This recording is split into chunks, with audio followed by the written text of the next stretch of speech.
Great introductions. Great. Yeah, that again. All right. So, great introductions, all. Teddy, just so you know, I edited about 30 minutes of your introductory speech out, uh, and it was still too long.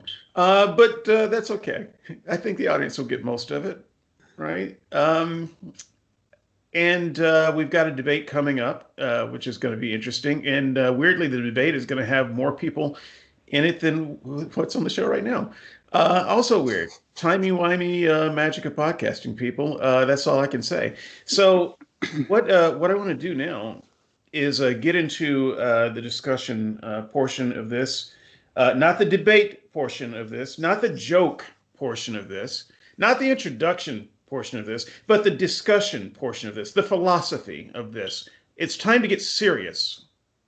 It's time to say something useful that people can take with them. That's why so serious, Joker. Take that. Um, and let's break some of this down a little bit, shall we? I think this will be a lot of fun. In my notes, I have spirited conversation about the following. Spirited, people. Spirited. You don't have to ask us twice. I felt like I did. Um, so, with that, why have all of the major franchises decided that at some point their superheroes end up fighting each other? This is one of the superhero tropes that really bothers me. In the superhero world, given a long enough timeline, they will fight each other. And this seems to be a fairly new phenomenon. But I guess there were always in the comics maybe some strains of tension or jealousy or whatever that's in there. But these days it's just outright, I'm gonna kick some Spider-Man ass. And I'm not entirely sure what that says about our culture or why our comic writers feel like that's an important theme. But it does seem to be an important theme. Who wants to take this first? Can I ask for a clarification first? Sure. Okay. Well, that was pretty straightforward. I felt like I was really clear. I thought so. Yeah, well, when you leave your medication behind, you'll understand where the ambiguity is, or you might just find it when I ask the question. Okay. So, are you talking about Marvel on Marvel characters or Marvel on DC characters? Because this idea that superheroes fight each other not only happens within Superman and Batman being mad at each other, but there's a broader trend in comics to even have a sort of multiverse fight between good guys from alternate publications and that kind of thing. So what are you actually after when we answer? Yes, all of it. Okay. But my main thought is mostly the Civil War type stuff in universe fighting within universe, right? Because outside of universe, it's kind of rare that they get to meet up outside of universe. So fanfic does that, and there may be some official stuff like that. But these universes are big enough so that when you get a franchise like Guardians of the Galaxy, say, and Iron Man. I love Guardians of the Galaxy. Shut up. Not the Space Force reference. Okay, so yesterday, these feel like different universes. That's all I'm saying. Look, yesterday makes a good it came story. out It's really that basic. Our new branch of the military, the U.S. Space Force, they will actually be called Guardians. Stop. It's not my fault. I don't want to do that. I don't I'm want to aware of it. I'm not a Halo responsible mixture for in it. there too. Wow, that's great. So yes, and we're gonna just ignore whatever the kid said. Andrew, Come on, man. Come on. I will have you know that Iron Man dissed Spider-Man all through the entire universe, but he ended up giving him all of his empire at the end. So this means that Chase might, in fact, inherit one of our past podcast empires. I mean, I'm not so mine. sorry, Chase. So, I got you, Chase. Don't worry. Chase, don't take it. It's a bad deal. Oh, wow. My empire is really not much bad. bigger than my smallest spare room, so it's not much of an empire. Oh, look, my grandfather's sock collection. If Great. someone tries to give you a podcast, just ask yourself why they're trying to give it away. Why? Don't ever take it. So yeah, Andrew, you look like you have some thoughts about this. What's with all the infighting? Why? I mean, Matthew says, "Oh well, conflict makes a good story." Bah, we have bad guys for conflict. Why do we have to have conflict between our heroes? Because the best kind of hero I'm is sorry, the hero Andrew. that's I flawed. should have started that with Andrew. That's Well, okay. you know Matthew's full well he's bald-headed not too. actually going to answer the question, and 20 minutes later we're going to have to ask the question again. Why don't you just ask someone who's going to answer the question? Okay, John. I'm I sorry, need the you to Brit take is over as saying host, something my else friend. irrelevant. Would you like for me to talk now? I quit. Andrew, John, please. it's all you, buddy.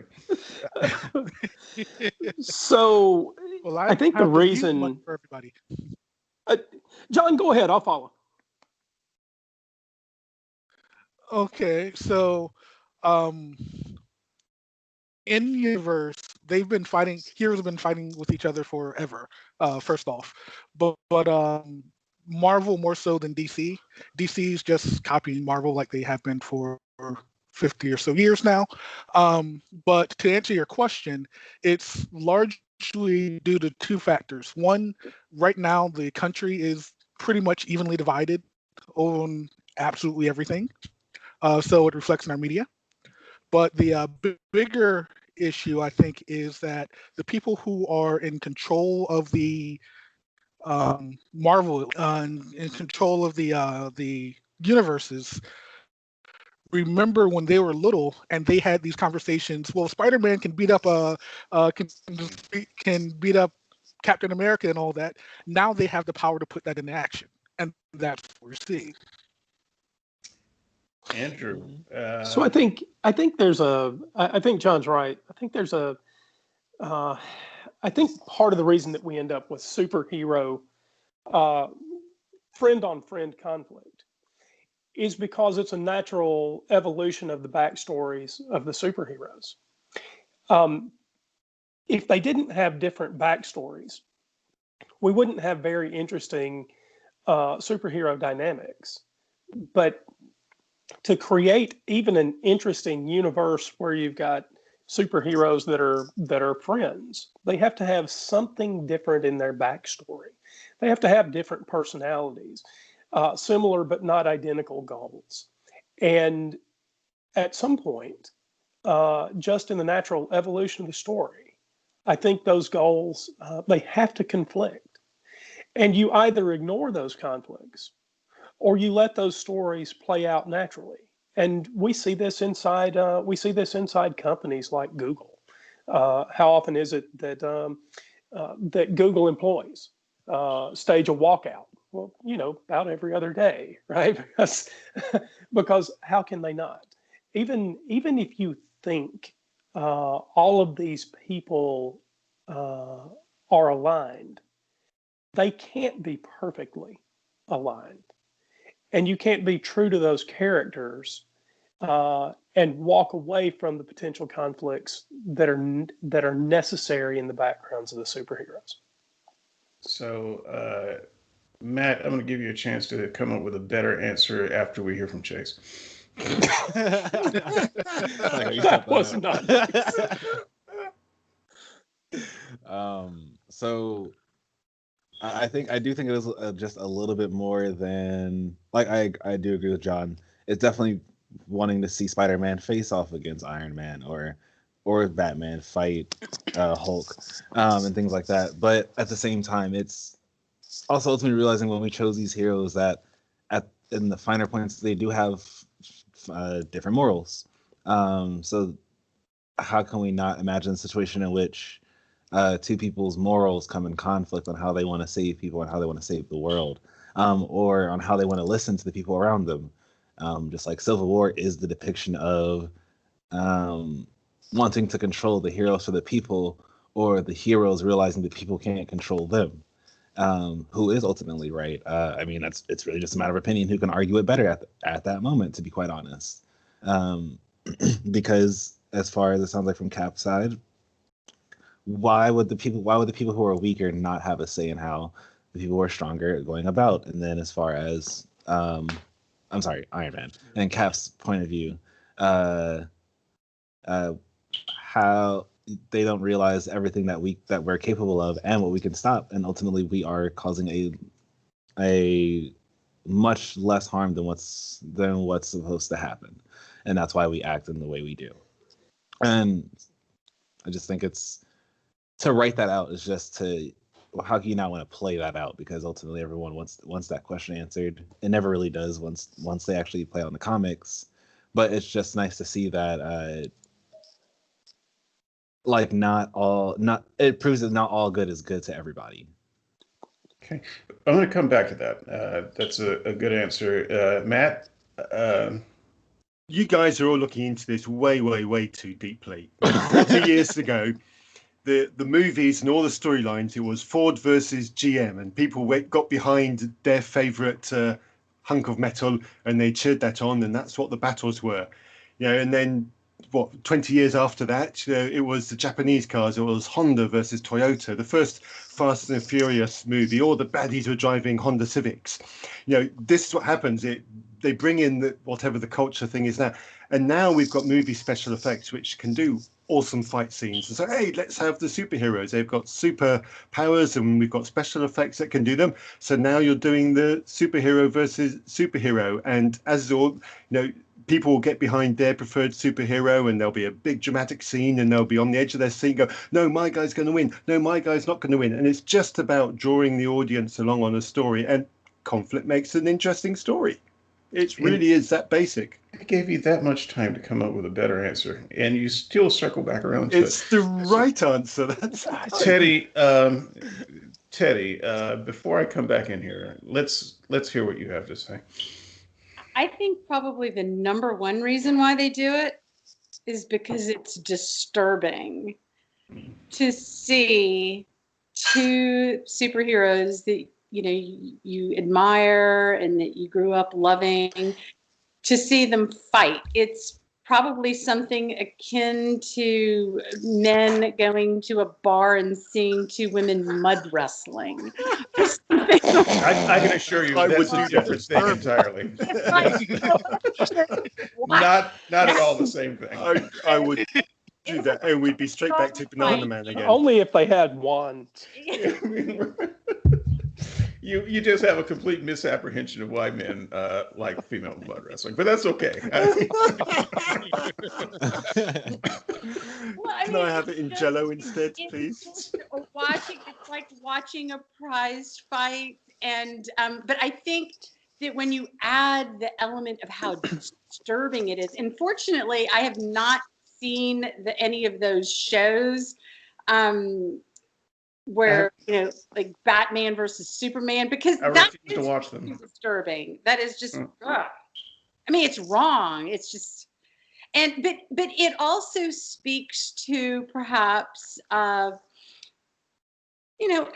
a lot of times you can have people with a shared ultimate goal, to save humanity, to do good things for people, to beat the bad people, bad villains and all that, but they may have different ways of going about it and different philosophies. And so, sometimes you do get people like that in real life and they end up fighting each other. So let me jump in there. I want to pull together a couple of things. One, a lot of you have, Matt, a little bit of Teddy here, just the idea of, your childhood heroes and picking sides and seeing who wins, and now you've got a special what do you call it? Special effects budget, and you can do a lot of things. But I actually think those answers fail for one major reason, at least for me. We have supervillains for that. So the budget is just as big to create good supervillains. Your heroes can fight plenty of people, um, and they never actually have to turn to violence toward each other. Uh, if all we want to do is satisfy, um, this idea of a spectacle, but it's more than just a spectacle. We're not satisfied with narratives of good versus evil. We're not satisfied with supervillains. We want to see the good guys fight. And I think it's partly because we are in a place culturally where we are awash in moral ambiguity. And part of the statement I think that we have been making over the years is there are no good guys. Andrew and I often talk, and I will often say that we are a generation of people with no heroes because we know too much. We've seen all the exposés. We know who's showing their willies to unwilling co-stars. We All know of them. all of them. Exactly. We know too much to have heroes today, and so I think that this is maybe a side effect, if you will, to tear down the heroes and say, yeah, these guys aren't so good. They're just like you. So I'll throw in one other thread before moving to Chase's comment a little bit further. A few years ago, in the comics, I don't know if they ever did it because I don't read the comics, but there was a article about it in a major hoo-ha about Captain America actually being a Hydra agent, and they were going to write that into the story. And I actually wrote an article about this at the time, and it's like Captain America is an ideal, even more than a person. He is an ideal of truth and justice and the white American way. He is the American way. What did I say? But what I'm saying Said it is right the first time. he is an idealized character of a thought, a desire, a wish, and they had to attack his character and say, no, he's really a bad guy. And at that point, I just became fed up with the entire genre of superheroes for a while because it seemed to be a concerted effort to say, even in your fantasy life, you can't root for anybody. I do think that one of the things we see playing out in the superhero universe is that the heroes that we used to have that we know are flawed now, right? Batman wasn't always a flawed character, right? Once upon a time, he was the consummate good guy. But what we have done, and I think it makes for a much more interesting story, is cause our heroes to chase their superhero ideals. And so it's not as if there's so much moral ambiguity that it's impossible to tell who is supposed to be a good guy. But we at least have more realistic heroes chasing their superhero ideal. Well, Andrew, I would have to ask you, who do you think is the good guy then? Like, who is the good guy in Civil War? Okay, stop. We'll give that to Andrew, but this is where I wanted to go next. So this is not one of our questions. Remember, I gave each of you an opportunity to write in your own question to this list. So this is me writing in my question. Yes, I know I wrote the other 10 questions. Shut up.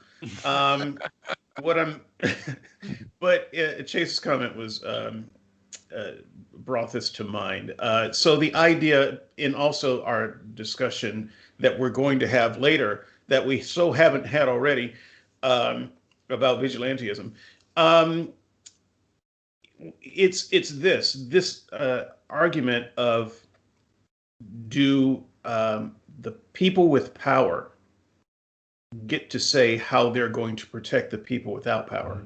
Or do the people without power get to dictate how the people with power behave? And I am, for the record, firmly on the side of civilian control of the military.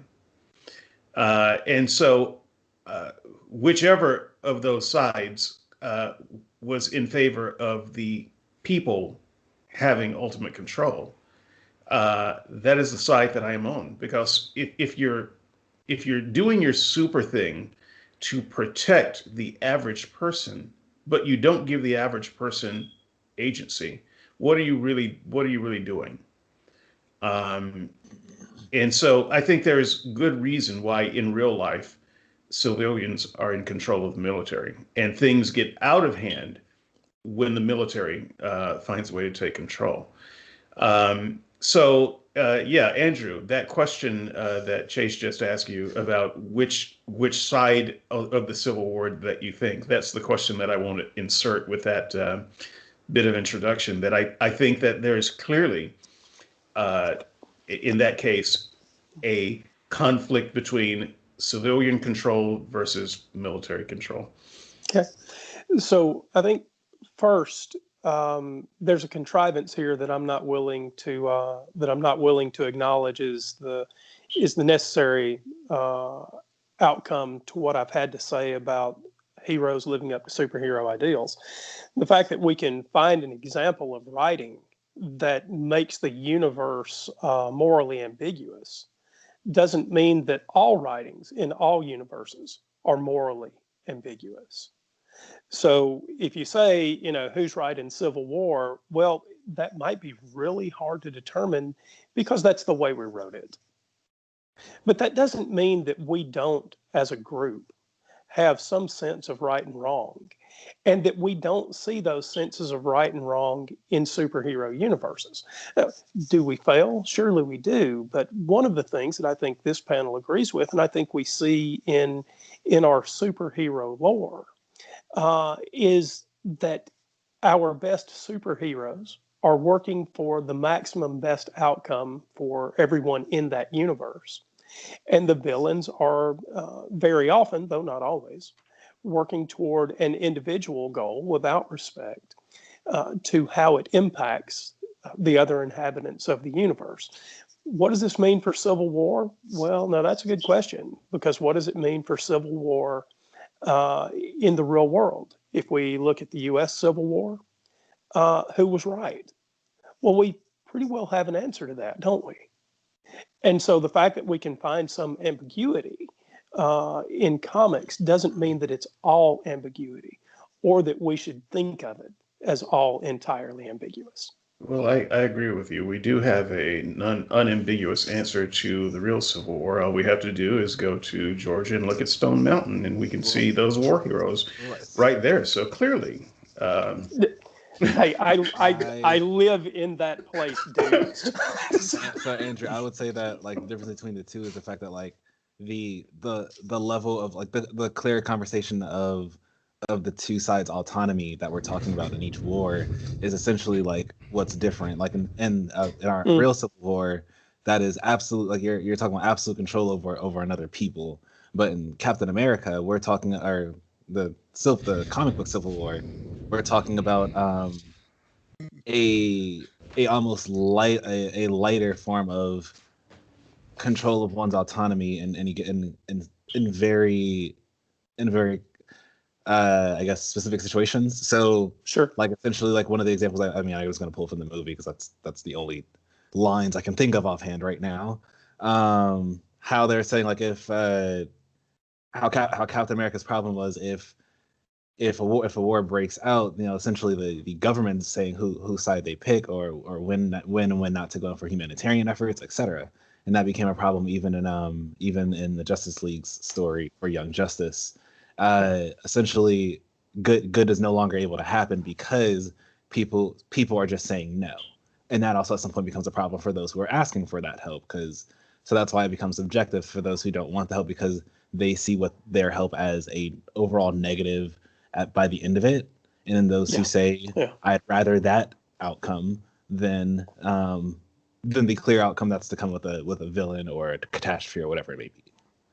Yeah, it's a fair comment. David, I won't follow that, but I hope that we get a chance to come back around to subjectivity And and what sort of objective metrics we can apply when we start from some subjective foundation. Yeah, we'll bring that up in hour number 6. Please rearrange the following words into a phrase you understand. Me, bite. Yeah. So look, this is actually a very intriguing conversation, and there are so many threads I want to chase, but we have more questions. So, Teddy, you actually had the best question of the bunch. So see if you can remember that. And after question 2 from the list, we'll address your You're muted, Teddy. Your question, as it should be for now. Wow. I'm sorry. Do you have my question? No, I don't have it. I have it right here. I had to look up it my right own here. questions. You I kidding? pulled up the list. Come on, you guys. I think You've seen the show, right? I don't do notes. I have your question here, Teddy. Do you have my question? Oh. Yes. Dale was the one who kept the show organized, folks. I may have been the brains of the operation, but he was actually the operations of the operation. So it's been in a shambles since Dale has moved on to his own things. So what was my question, Chase? Your question. No, Chase, no, don't. That was your question. Wait until after this one. At which case, Chase will ask Teddy's question. What are you doing, dude? I'm sorry. I think I remember what it was, but I'm not positive. It's breaking down for me already. We're only on question 2. I'm sure it must have been really good though. Is the world? This is an easy one, okay? So we're just going to do a quick round robin. I want a monosyllabic answer and maybe 2 sentences from each person. Is the world of the superhero a utopia or a dystopia? This is easy for me. It is a dystopia. They are always dealing with bad guys of the kind that no one in real life ever has to deal with. And furthermore, they have to deal with them time after time after time again. So they can't ever actually win. I think a world of superheroes where we actually need superheroes would be the worst kind of dystopia there is. John. My monosyllabic answer is yes. It depends on if you have superpowers or not. If you have it, then yes, it's a utopia because you get to do what you want to do. If you don't, then you're subject to not only the regular ills of the government and whatever your boss and all that other good stuff, but you have these gods on earth who can terrorize you with impunity at any time. So yes, it depends on which side of the coin that you're on, just like any other universe. Okay, I just asked the question. A monosyllabic answer doesn't make any sense. Yes, you think it's a utopia. And a dystopia, yes. And it's both. Okay. Well, it depends on where. Never mind. It's my fault. It's the person I asked. Matthew. It's a dystopia because you've got conflict and you've got the need for people with superpowers to resolve that conflict. A utopian world is a world that has no need of heroes, super or otherwise. It's a straightforward, really easy answer. Chase. Dystopia.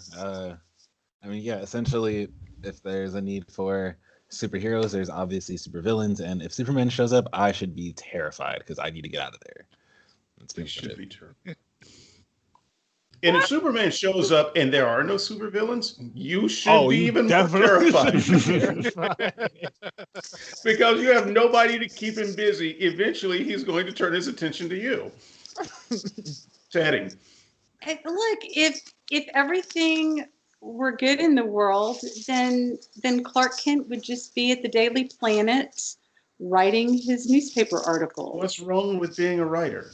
Nothing. But if you have superpowers and you can, do great things for others and battle, these arch villains, then, yay. And so my answer is I consider it to be a utopian world. And big surprise that I should differ from all four of y'all. Oh, no, half of John agrees with you. Well, that's I mean, Two-Face, villain or anyway. One of my favorites, The supervillains, reason- by the way. the reason, though, why I think it's a utopian world is that although there are villains in it, I mean, because that's just part of what is the world.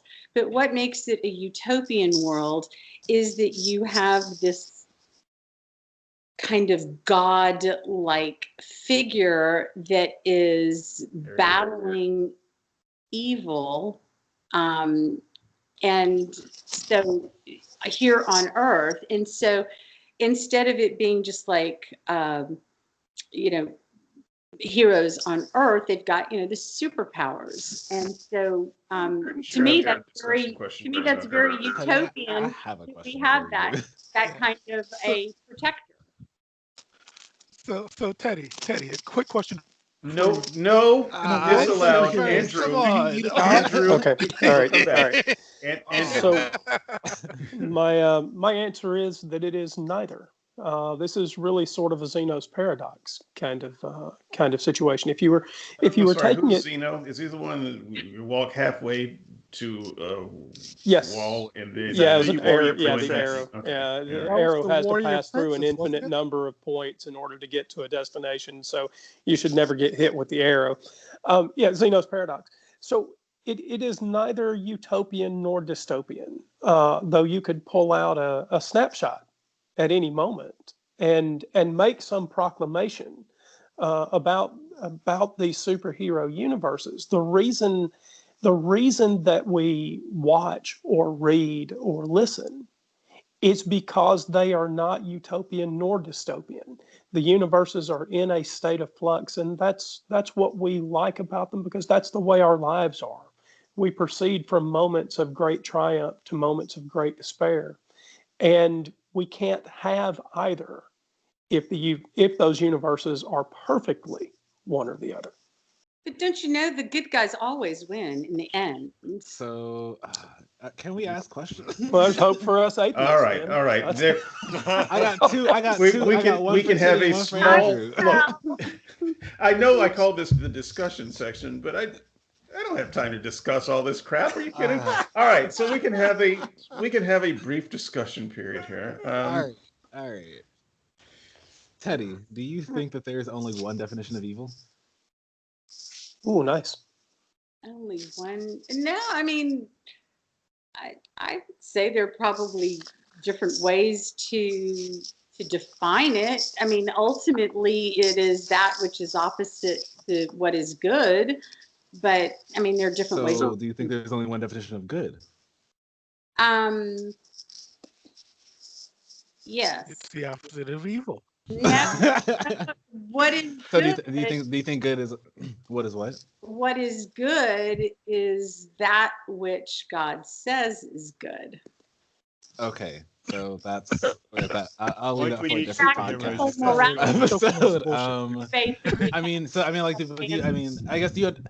So I mean, like, would you consider a dystopia if a superhero is acting on behalf of their good? So like if Superman, I mean, just the fact that Superman and Lex Luthor exist in the same world, and Lex Luthor is capable of causing all of that destruction to cause the need for Superman, wouldn't that? And same thing for you, Andrew. Wouldn't that to you guys now define it? Because this is a constant state. Superman will never kill Lex Luthor, and Lex Luthor will, we can positively say never can really kill Superman. So this Chase, can I ask you to? I'm sorry. Can I ask you to repeat that? I just got a text message saying that my mother-in-law was COVID-19 positive, and I was replying to it, and I heard you mention my name, and I missed what you were saying. I'm You know, sorry. you didn't really have to say that over the show because I don't want to have to go back and edit this. I Ex- I do wish everyone the best that is involved. Yeah. Thank you. Thank you. But- my Will you prayers repeat go that with question? Yeah. Thanks, David. So, so in a world of, so let's say like right now we lived in a world of Metropolis, Superman, and Lex Luthor, like in their world, is mayor and does all the things that he does. He's that super genius scientist.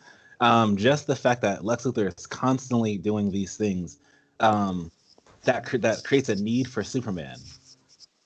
Superman will never get to the point where he's gonna kill Lex Luthor, and Lex Luthor is not have the capability to kill Superman. Wouldn't this constant state of fear of when is Lex Luthor going to do something again and cause more destruction to us? Wouldn't that now define that for you guys as a dystopia, as opposed to a utopia? Well, I mean, as opposed to even a neutral, but Not also for me. a dystopia.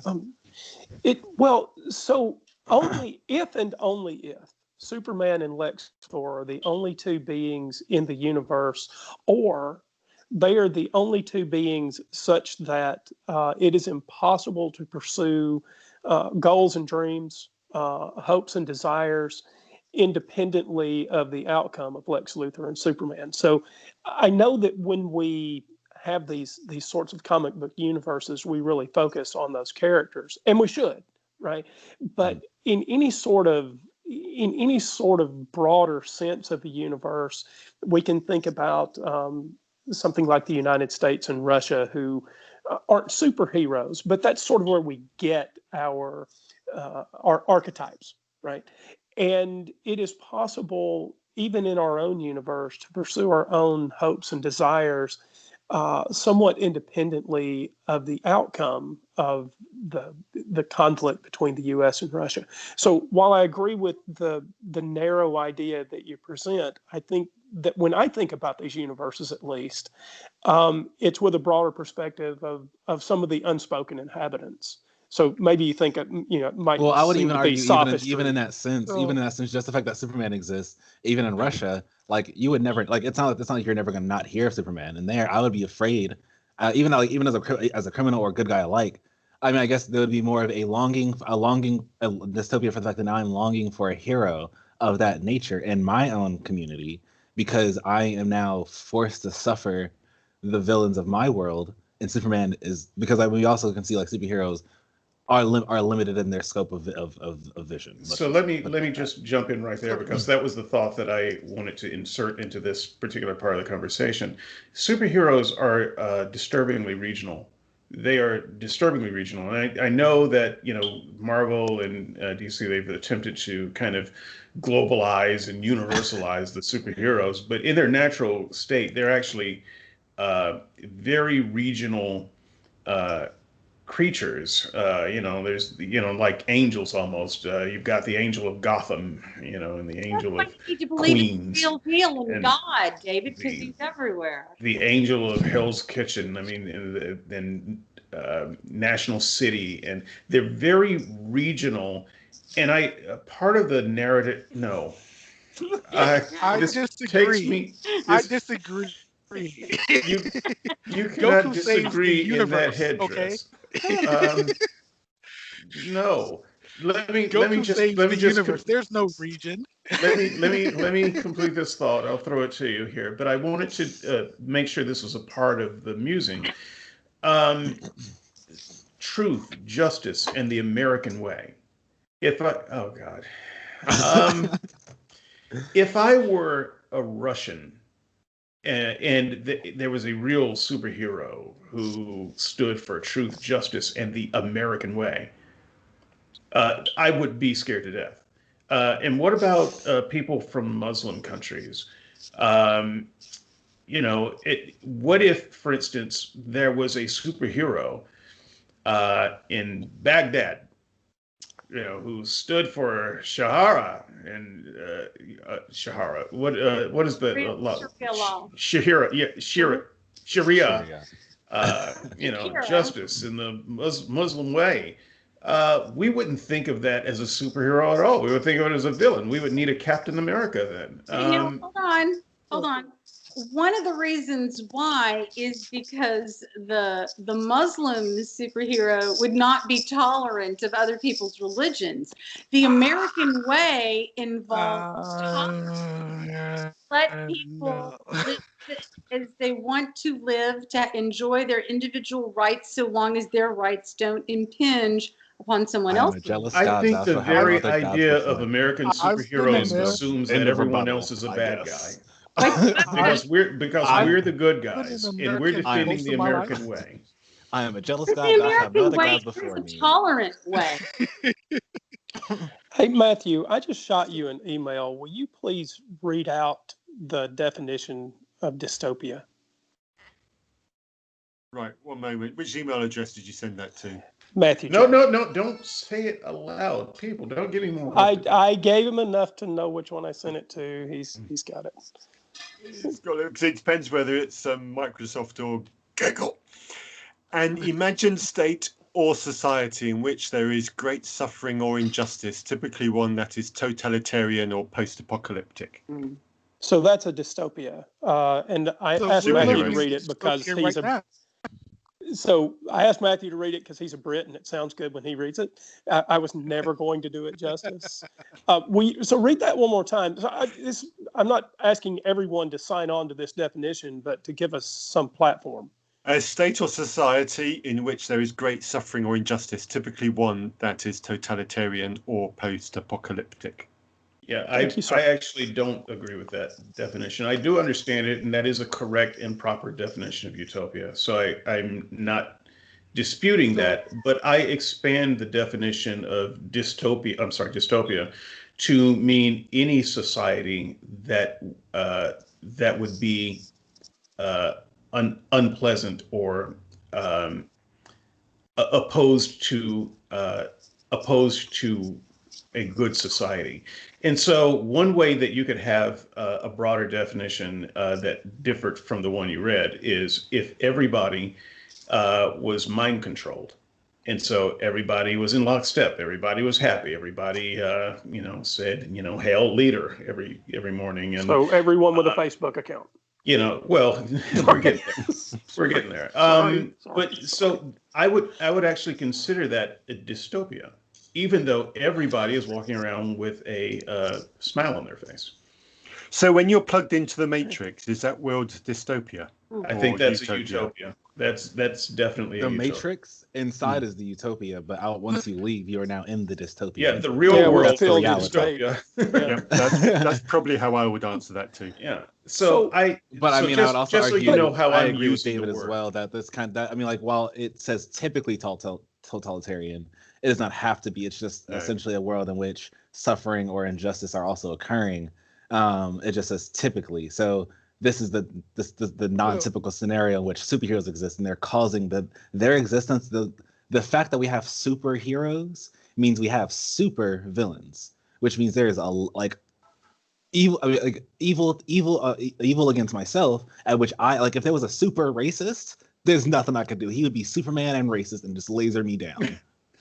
Or if there was a super, but you weren't really expected to fight so I almost agree I don't. with But you. the fact that I need something, the fact that I would need something to fight him also scares me, because what if our views differ? At what point does he need to use his power? You don't know the sanity of one and the mindset of one with superpowers. So I guess I get it. I do. I think that's the reality of them. Well, so I think maybe, but I think I see a different reality in superhero universes. In general, the people with the superpowers end up battling each other. Now, certainly there's collateral damage, but there's not perfect collateral damage. So Gotham City gets along in the main, and it's a thriving giant metropolis where most people get to live out their daily lives. It's a bad place where you get shanked going to the grocery it's store every 5 minutes. It's essentially Chicago or Detroit. Most people get to live You out could their compare it to the lives. real Look, I'm not suggesting that Gotham is the ideal here, but what I am saying is the vast majority of residents of Gotham City get to live out their lives without daily interference from the superheroes and supervillains. It's not that they all do, but if we were all subject to some catastrophic end to superheroes in those universes, we wouldn't have Gotham City or any other giant metropolis. So the truth of these superverses is that most people live out their lives without some direct intervention by the But one's superheroes. own still wanna- I ignorance still and wanna one hear- ignoring. While you guys are arguing, I still want to hear this expanded to the greater geopolitical idea here, because once again, I do find superheroes strangely extreme. regional, and I would So think it would be strange, for instance, if Superman flew to Moscow. So I think I can answer both of those, or reply to Andrew and answer both. So I mean, I feel like as far as I lost. Can you say the last part of your statement again, Andrew, please?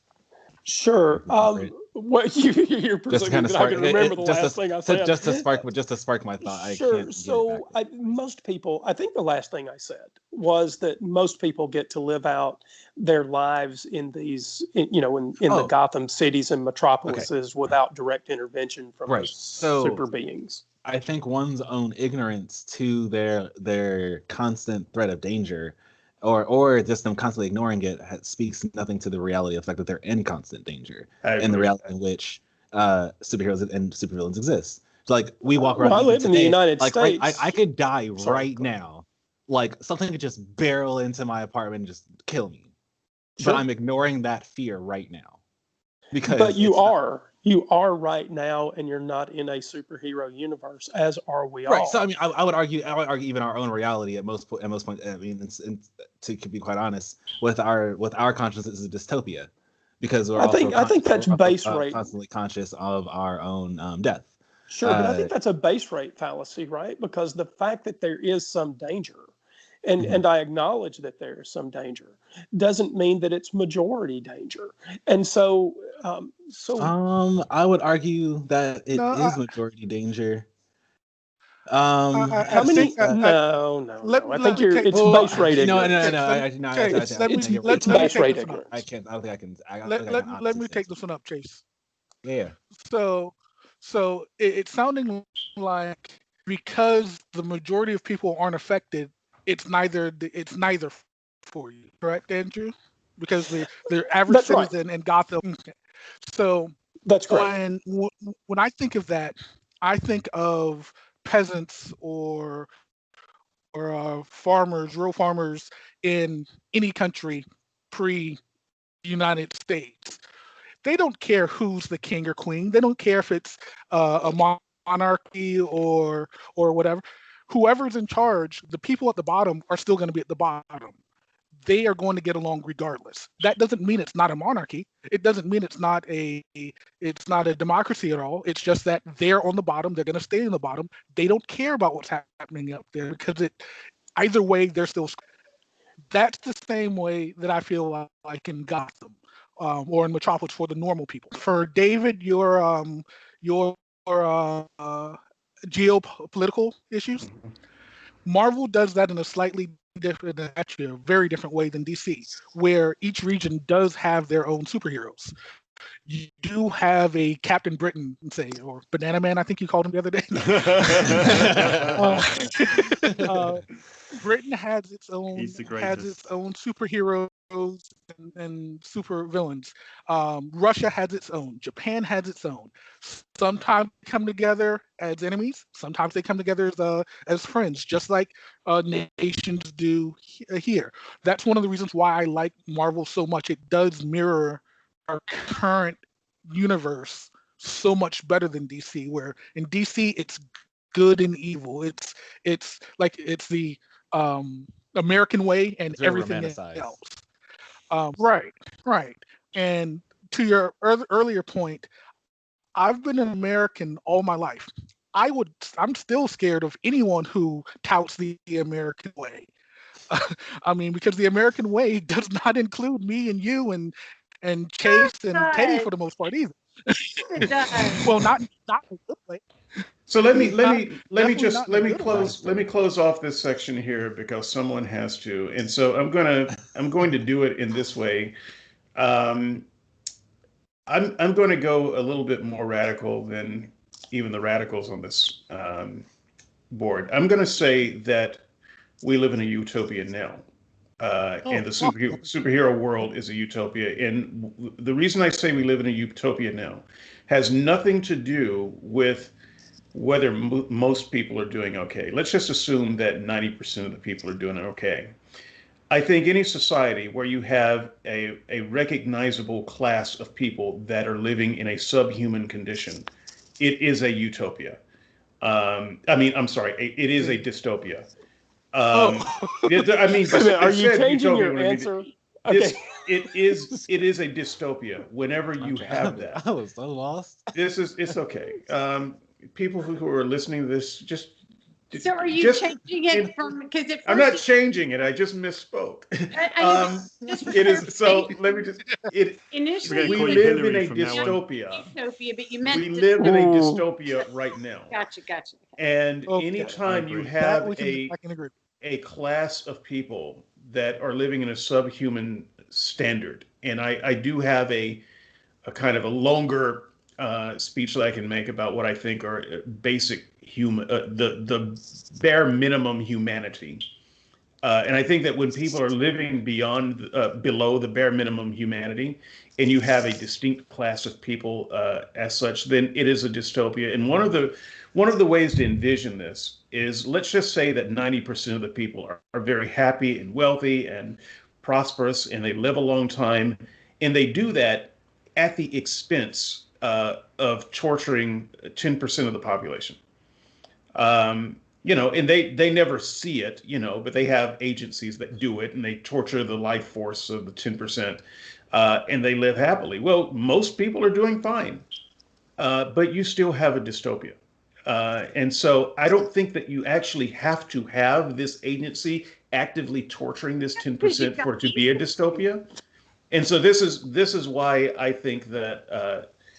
um, I think that the question of utopia or dystopia in a fantasy world is almost um, it's a head fake. I think that we live in a dystopia right now, and it's a question of what it would take to get out of it. And I don't think that superheroes are the answer that gets us out of it. In fact, I think superheroes would push us even further in it. But that There said, is no such thing as an interesting story. That's a utopia. End of. right. So that said, Chase, you were going to ask Teddy's question. So Teddy, ask your question through the voice of Chase. Ready? All right. Do you think there's a specific reason why the superhero genre exists, other than purely entertainment purposes? Yes, there you go. Teddy, since this was your question, I will give you the opportunity to set this up for everyone else. So great question, by the way. So I did acknowledge that. I thought it was the one of the better questions of the ones that came in. I think that part of it, the attraction of the whole battle between superheroes and supervillains is the battle, the iconic battle between good and evil. And so we've got God, we've got Satan, and this just brings it to a secular level, an earthly level. And I think that I think humans in general love to see that fight over good versus evil. And I think that one of the important reasons for having these movies is that they serve as perhaps inspiration for us to become courageous and do good deeds for our fellow humans. And so it serves to motivate us. We have our heroes that we admire. Well, we look at what these superheroes do and what they stand for. And that's why, think about it, why they're cartoons, why we want little kids watching superhero shows because they're learning about good and evil, and the life lesson of ultimately good will triumph over evil. Let's hope, in terms of at least during our lifetime. But it is to, in a positive way, brainwash people, and that's such a negative term, but it's to instill that sense of having a fight within ourselves, to where when we see evil, just like Edmund Burke said, that evil will triumph when good men do nothing. If you have nothing but people who in their heads have proper morality, but they never act upon it, if they see somebody getting hurt, getting mugged, and they do nothing to help that person, then what good is your private sense of morality in your head if action does not bring it forth into practice? I'm gonna go ahead and cut you off right there, and I will jump in and give my part of that answer because mine is quick and it dovetails with yours. If I recall, the Superman story, I don't know if this is urban legend or true, but the creator of it had suffered some great tragedy. His wife was shot, or some personal tragedy had happened, and he created a hero that could have prevented it. And I think that there's a lot of that in the superhero genre. It is a way of dealing with human existential crisis of our human weakness, of our frailty, because we do live in a dystopia. And we do have supervillains all around us, whether it's the weather or corrupt governments or economic situations that we can't deal with, and they're overwhelming. And we need some kind of imaginative superhero to find a way to live with it, to get around it, to imagine a way through it. And so I kind of think that that's ultimately the reason we have the superhero genre today. And I know that's a little bit of a sad commentary, but I think that's probably it. Part of it is they talk about how courage can be very contagious. And so I think can perhaps being timid, but when people start seeing others rise up, then I think that tends to kind of spark a movement. And so I think that these superhero cartoons and movies, that is meant to inspire us to actually behave in the manner of superheroes, so that we all become little. Matt, you've been quiet for too long. Matt, why do we have superheroes? Because we can imagine them. Basically, it really is that simple. It's to create an imaginary world. And I like your story about where Superman came from. I can imagine that's probably how these stories came from. I dabble in my own writing, and I've imagined my own people with superheroes in a story that I've started to write. We can imagine wonderful things, and stories are a great distraction from the world that we live in. They take us away into a different world, and they absolutely spark our imagination. And that's why I have all sorts of story genres. It's not just superheroes, it's other worlds as well. That's how science fiction and fantasy exists as well. It's pretty much the same thing. Andrew, why do we have superheroes? Oh, wow. I think we have superheroes because we like to play the tape through to the end for any mind experiment. We have superheroes for the same reason that we can imagine infinity. We have superheroes because we like to take things to an extreme conclusion. And the idea that we have somebody stronger than us leads to the idea of somebody stronger than them.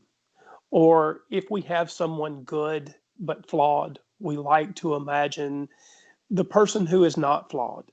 And the same is true for our villainous characters. Hitler was, by most accounts, evil, certainly by my account. And we like to imagine someone even more evil, sort of that chaotic evil. And that's why we have superheroes, because we like to play the tape through to the end.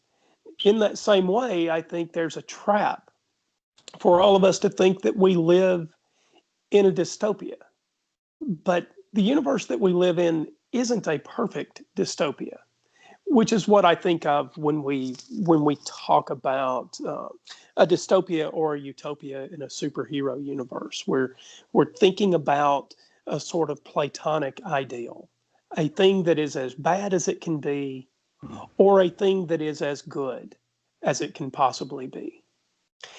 And we don't live in a universe that is as bad as it can possibly be. We certainly don't live in a universe that is as good as it can possibly be. It was maybe better 5 years ago. I think arguably it's worse today, and hopefully it will be better 4 years from now.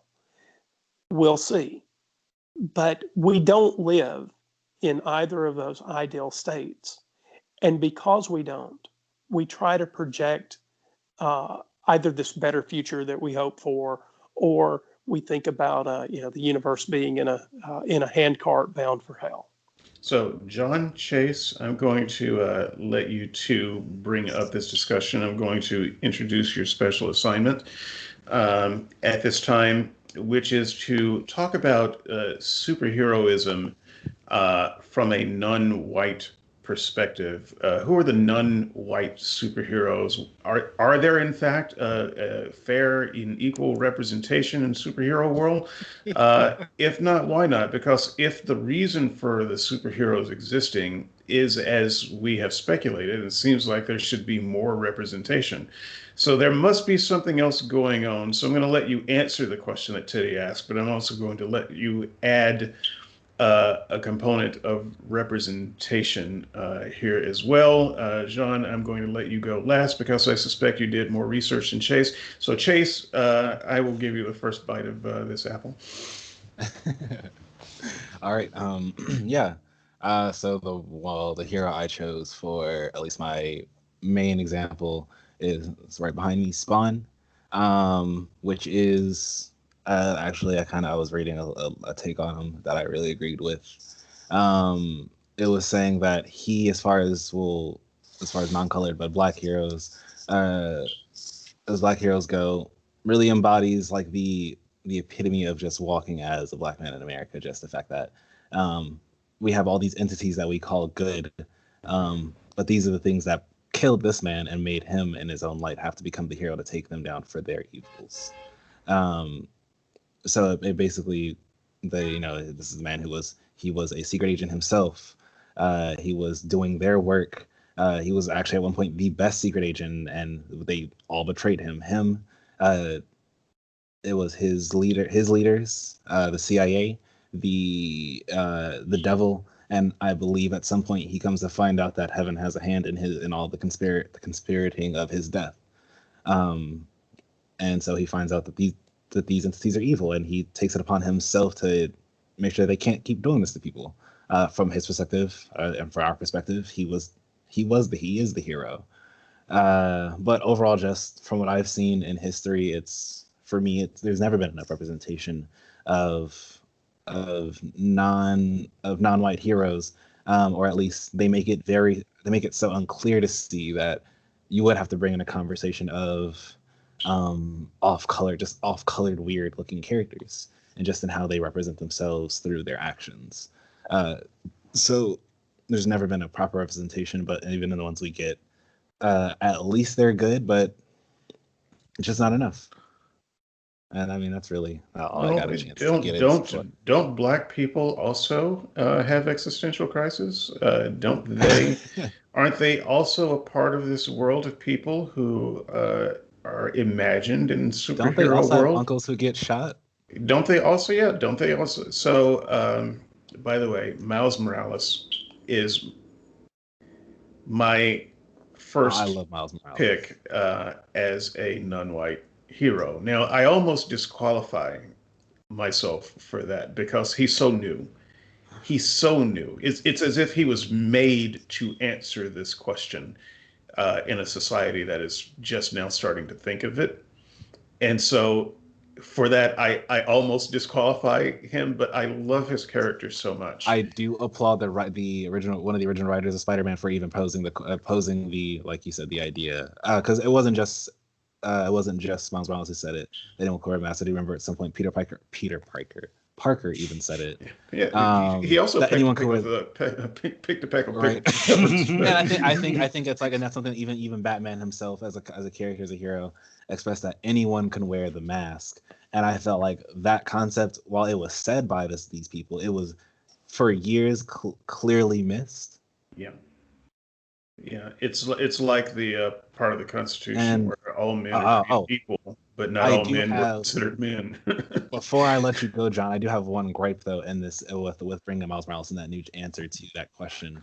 With as far as representation, I am not liking this trend of where instead of I'm a person when it comes to representation, I want my representation to be new, genuine, and genuinely for me. So there's this new trend of where now they're just taking characters that have already existed without rewriting their backstories or anything about them, and just changing their skin color or changing their ethnicity and saying they're this. Like with the whole Ariel issue, I have no problem with having a Black Mermaid. I would love a Black Mermaid. I would also love more that she was an original mermaid with her own story to tell within the world of the Little Mermaid. And that would show me real representation. This is part of why I almost disqualified myself, because I don't want a Black Spider-Man. I don't want a Black Captain America. We will have Black Captain America. I don't want that though.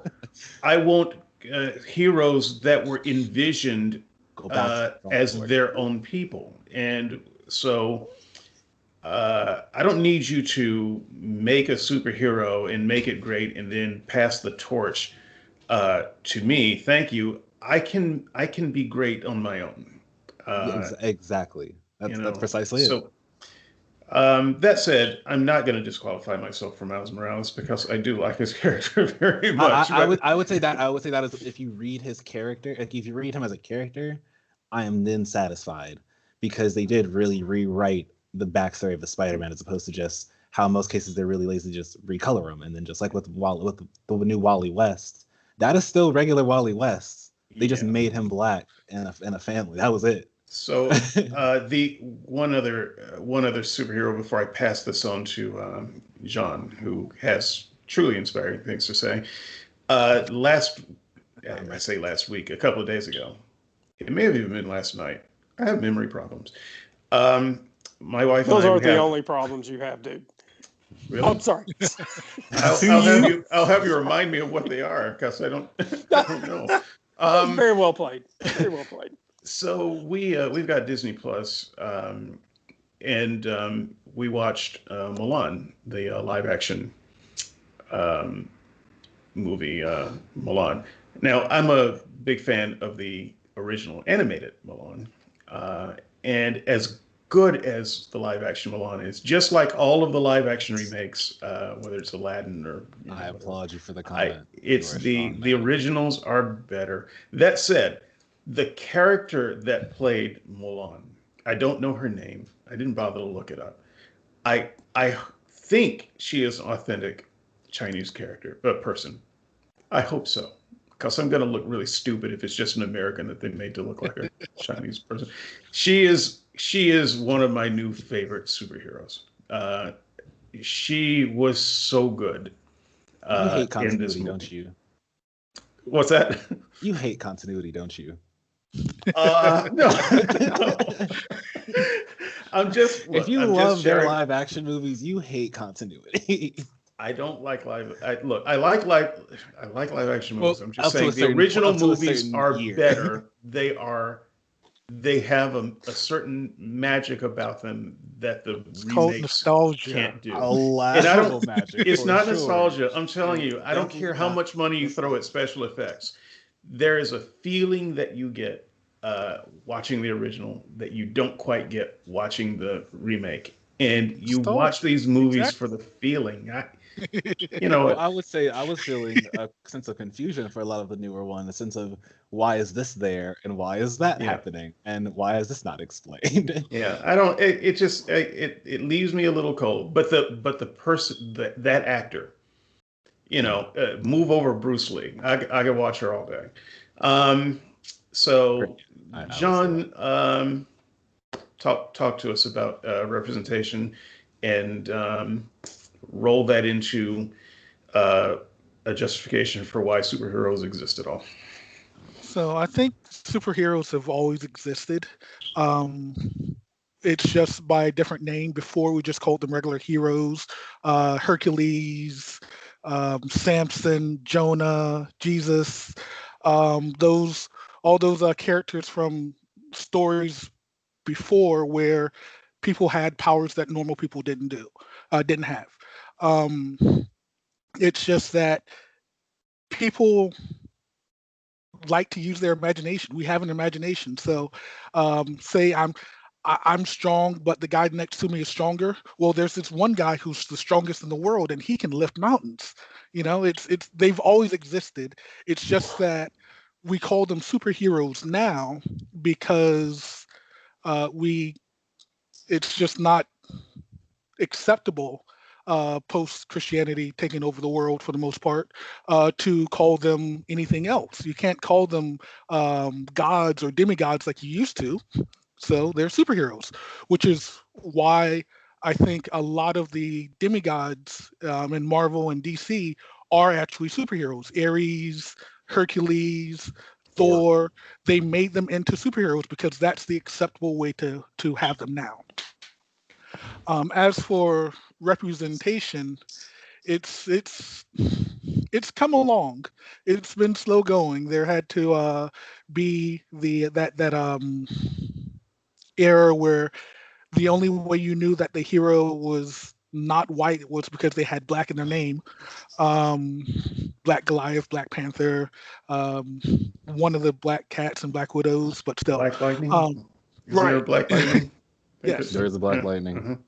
Uh-huh. But Apprentice that's how you. a Static Shock. Shaft. Apprentice That's Master. different. We haven't really seen their dynamic yet, but They I try did and draw hear, it. yeah, and I did hear that Static is coming out. They're trying to redo Static as well, so that should be interesting. I really hope. But so. anyway, yeah. But anyway, I'm with you. I want to see new um, non-white characters who are designed to be non-white characters instead of blackwashing, I guess. The older ones. That's Uh, good. Blackwashing. I mean, Great phrase. Great phrase. I like that. I know what it is. Yeah. Like with Captain America, the Falcon Yeah. becomes Captain America. Right. He keeps his Falcon outfit. He keeps his wings and this crazy little bird and all. But and I they wish he call had it turned Captain. down the job. I wish he had just said, "Look, Captain America has had his day, but I will continue to do what I do." Well, yeah, that's essentially what he does. He just does it with a shield.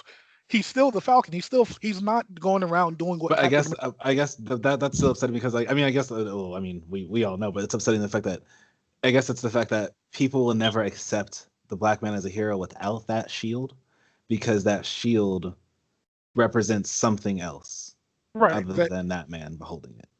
Right. The shield represents, like David was saying earlier, the spirit of America and what it means to be an American, and that's just not black. When it comes to heroes, heroes of color that I like, that I enjoy, my favorite would probably have to be Luke Cage. Even before the Netflix series, I liked Luke Cage when he called himself Power Man and wore this funky little disco suit, because he had his power. He was super strong and bulletproof. He had the opportunity to fight with the Avengers and with the Fantastic Four and Yeah, he was the X-Men and one all with that. Jessica Jones. Yeah. That's yeah. Okay. Yeah. Yeah. Agreed. However, he decided like, no, I don't need to do that. My people need me. My neighborhood needs me. My and I'm going to do what I can for them. You've got your own. You've got your Captain Americas, and you've got your your heroes. I'm going to stay in my community and do what I need to do for my community. If your BS comes to my community, then I'm going to get involved. Other than that, you do you, and I'm going to do me. I like that about him. Um, the other ones I like. I hate Spider-Man, by the way, but I love Miles Morales. I just hate Peter Parker in general. Uh, but I'm with both of you with him. I like how he's been portrayed. I like his style. How he's not Peter Parker Spider-Man. He's a different Spider-Man. And if they do representation like that, I'm all for it. Um, Yeah, at least they had the good sense not to call him Spider Boy. I'm sure somebody Oh, man. was thinking that. So Black That Spider- would have got messy. Yeah, I think it's clear. I think it's definitely a clear understanding that throughout time, Black and minority heroes have fought systemic problems as opposed to the average hero is just fighting. I mean, like really. I mean, honestly, there's governmental problems like the run of the mill crime, but like you have you have minority heroes fighting like Luke Cage fighting the problems within their city. They're fighting the systemic problems that are causing the real troubles within a people. Within any given people, and that's kind of how I've always seen it. Even with Black Panther, they kind of used him to attack the problem that that Black people didn't have their own thing, and that's literally what he is, their own thing in essence. So look, I'm gonna chop this. I'm gonna chop this right here because we've got more questions that I want to get to. I know I'm not going to get to all of them, but I want to get to some of them, including this one that is not on the list. Why do superheroes wear masks? Why? Why? Double life. Help me understand this because I know all of the justifications of, oh, but my girlfriend, my mother, the people I love would be in danger if people knew who I was. But then there is the Iron Man. What's his name? The, Tony Iron Stark. Man. Tony Yeah, Stark? the Tony Stark thing where his ego actually caused him to just do the right thing and say, "I'm Iron Man." Um, that's me, fools. So, but what that does, though, Is that as the much right as I hate the Iron Man character, I like the fact that there is at least some measure of accountability in we know who this guy is, we know where he is, we know what his taxes are. There is some measure of accountability, even if you can't actually hold him accountable to anything.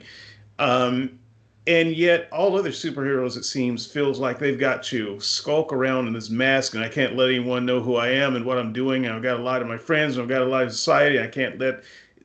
What's up with that? Because actually, So that troubles me about so the Teddy, you're superhero muted. so class. with Iron Man, that's just a manifestation of one of his superpowers, white privilege. He's white, rich, and and looks like the average man. and He probably can't dance either. In his case, now, now, but now, yes, it's the other superheroes, and you notice that superheroes wear masks. The villains tend not to, for some odd and unusual reason. Um, the superheroes wear masks because what they're doing is illegal. Because they, I mean, not only that, in you've also thought like when you I think Tony Stark actually has done the wrong thing because you've volunteered people to a danger that they have not agreed to. You as a superhero have agreed to that danger and like already by donning your cape, but the mask respects those who did not take up that same danger as you. well, no, I don't buy that that's argument. that's No, Police officers, we know who the police officers are. We know what their faces. We know what their tax bracket is. We know, and well, I I have a would not problem with accept a police police officers in force and of where itself. we couldn't see their Teddy, you're faces. muted. right. And think about it this way, Chase. Teddy, you're Um, muted. Teddy, you're muted. Yeah, actually, I like her better this way. Let her go on. Teddy, if you want to talk, turn yourself off mute. But Chase, You're with making how perfect sense, Teddy. I was going to say, actually, Oh, you ruined it. when officers sometimes do certain types of drug busts and stuff like that, they put like a piece of tape to block their badge number so that, in terms of But retro. I think it's wrong. That rule, only that whole practice makes you uncomfortable. yeah, hearing I think that's but- wrong. I mean, whether it's right or wrong, it tells you what the motivation is for secrecy. It's the concern about retribution, either against that In real person. life, So in a system we of insist on our police- heroes showing their Think of- faces. In We a need system to of know police, who our I see heroes your are. point. Then they will have to sleep with one eye open all the time. That's what our heroes have to do now, and that's the John sacrifice John you is make. trying to get this point out. Yeah, but Think a lot about it of this our heroes, we don't know who a lot of our heroes are. well, when it comes to superheroes, think about it this way. Do you really want to be the guy who knows who Batman's family is and comes after Batman's family or Superman's family? I mean, there's superheroes. That's why Joker was Yeah, so I know, dangerous. but That, it would like, be a they wrote a super comic to the villain point where he doing got to that. everybody. So and, like, they've got that's your cripple. Like for Superman, he can save the world all day. He'll save the universe as best as he can. But Lois Lane cries, and everything stops. And That is a Right, problem right. for Why being a shouldn't it? superhero. Because You if don't- now you- me as a victim, if I'm being robbed, That's a but problem his with cousin being or his Superman. mom is now in danger because they know who his mom is, I do not want him to now leave me subject to those robbers because, oh, my mom is in danger. but You you can't be also- two places at but you- once. but you also don't want that singular attention from Superman or from Batman or from that superhero, because once you start messing with their family, all bets are off. Yeah, I want my I mean, that's superheroes fine, to but be like that's just more of a accountable. confidence level of you as a villain. Like, if what I feel like about I can when get, you if I take feel like your I'm taking that family plan, I have hostage? all measures accounted for. I do not No. trust someone who is acting on my behalf in a mask. Why not? I don't, In a world of superheroes, because if they do I me say- harm, I want to be able to hold them Yeah, accountable. why not just judge them on their actions if they're Well, trying How do you judge them? Who are you judging? Why Oh, the not? guy in the mask. by their actions? Well, so you that's judge what that's they the do. thing. The only reason why a superhero's Not acting is because letting of the them have a supervillain. I want the mask. supervillain held accountable. Hey, Matthew, are you frozen or are you just listening intently? I'm enjoying- listening intently. he's I'm enjoying enjoying it. the- You cut the. I wanted to add something on to the previous conversation, but you moved on, so I'm still trying to catch up. Well, look, you were there frozen on the screen for like 30 minutes. I didn't know. I was gotta like get it where tapping you my fit. I am the listening on. frozen chosen. That's why I'm that gorgeous. So you can and make it Andrew. up here, Matthew. What's the deal with the mask? Are you pro mask or anti mask? You By guys the have way, put forward folks, such not really talking good... about this. Okay, pro Oh. mask. I'm Um, always pro mask. You gotta get Tara in a Yeah, team. that's what I'm talking about right there. Okay, An- Matthew, are you anti-mask. pro wand or anti wand? Oh, I'm mixed. You know, I really am. If the guys You should if the take that guys are back. acting on their own, then they need the opportunity to be normal in society without a mask, and that means shedding the superhero character, because they are two people. They are a functioning person of society, and then there is something else.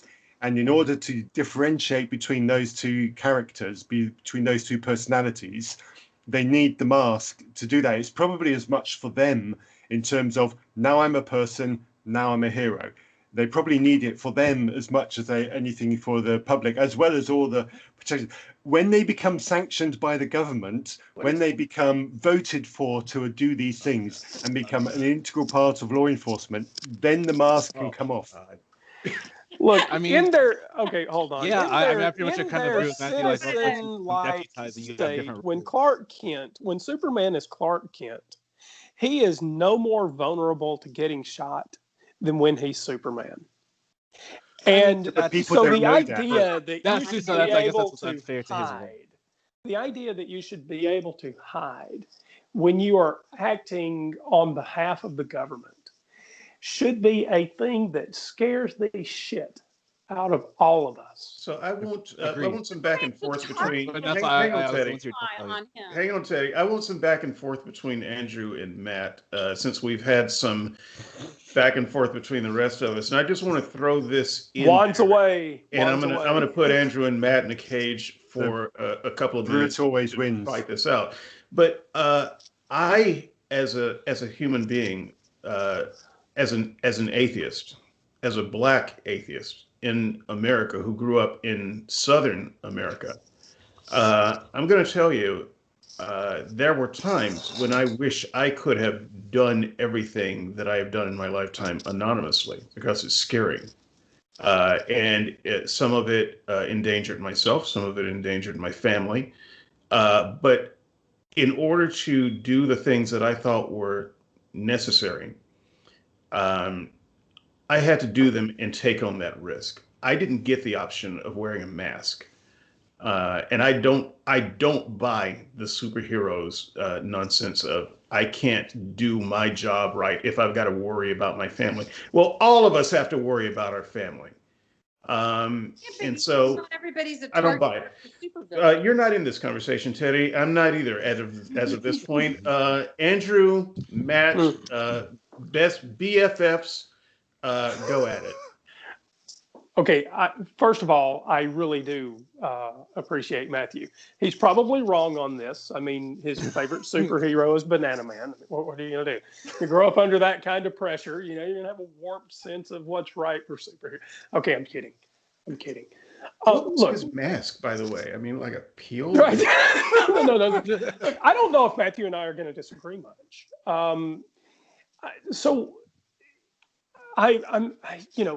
If you feel like you are the caped crusader, you're the person that has the right and the ability, and you want to go be trained to carry a gun and make all of the rest of us obey whatever regulations they teach you in police gun carrying school, then you are accepting a certain amount of risk.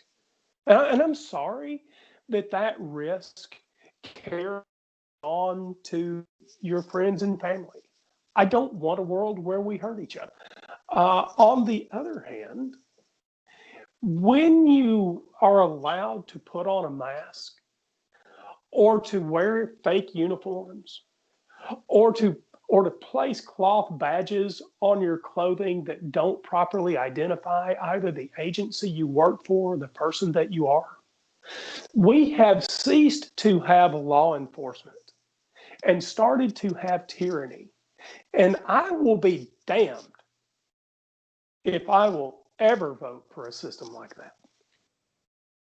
You already live in a system like that. When a police officer clocks But off I his duty didn't and vote goes home, for it. when a police officer I clocks off his didn't duty, vote takes off his uniform, he goes home, he could sit next to you on the subway. You would not know he's a police officer. You cannot call on him to protect you if someone's trying to pickpocket That's the not first true in the officer. United He has States. taken his mask off and he is no longer visible as a police No, officer. he had to That take is his how the mask life are is. off. wrong uniform. on the facts. There's a big you are difference there. wrong on the facts in the he's United States. right. In fact, an off-duty police officer in the United States is very often required to carry his service weapon, and even off-duty, But you don't they know. are required to. Hold on, I'm not talking about who I know, and that's not the question here. The question is not who I know, but what system we live under. First of all, I didn't vote for a system where someone can tape over their badge and stop being legitimate law enforcement and start being a vigilante. And to say that I don't know that the person sitting next to me on the subway is a police officer is absolutely right. But my point is, if I can't trust him to act like a police officer, then we ought to do a better job of selecting them. Okay. Do you think Bruce Wayne would act any differently if he was sat next to you on the subway and saw someone trying to pickpocket you? He would behave the same way Batman does. He would do it to the best of his ability. I don't know whether he would or not. Clark He Kent would. doesn't behave like We do know Superman. that he Clark would Kent do doesn't. as Batman. Clark Kent doesn't fight crime. Clark Kent goes and finds a fucking phone booth Hey, and then fights crime. with the So, I eye. mean, like that's more of a conversation of their capabilities, but also because we know that Superman can run at light speed, he'll find that phone booth but the at the same same thing moment is- you're still being The same robbed thing is and true come for back to Batman. Superman Bruce save Wayne you. doesn't So fight regardless, crime. he's- Bruce he's Wayne still gets that correct. little signal in the clouds, the little Right, bat during symbol. during the day, and- Bruce Wayne has had to act as has had to do Batman-like actions, but he's done it in a way that does not compromise that he is Bruce Wayne. I mean, that he is Batman and Bruce Wayne at the same time. So let me Can't in It's the what was idea that you it? preserve. The first Superman where what was it? They were at Niagara Falls and he just kind of lowered his glasses and did the little. He does do stuff like that too. Yeah. So let me just jump in here. Off the cuff. And by That's the a way, great police conversation, officers- guys. I really appreciate Hold that. on, That hold was on. that was fantastic. I need to say one more thing here. The police officers that live in my neighborhood very often park police cars in their front yards. So Yeah. I do know. My point is, That's I do probably an know who indictment they are. of the neighborhood you live in. No. They do it on- No, They no, take their- discounts off they of, take their cars Sorry, off. although I will say that was funny. It That- does. So let me That was funny, let me and it was just great let me movie just humor, jump let me but just it's jump dead right wrong.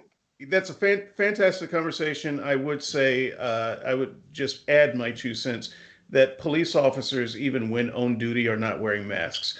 And their uniforms are so constructed that you can see who they are. You can take a picture of their face. You can look at their face. You can give a description of who the person was.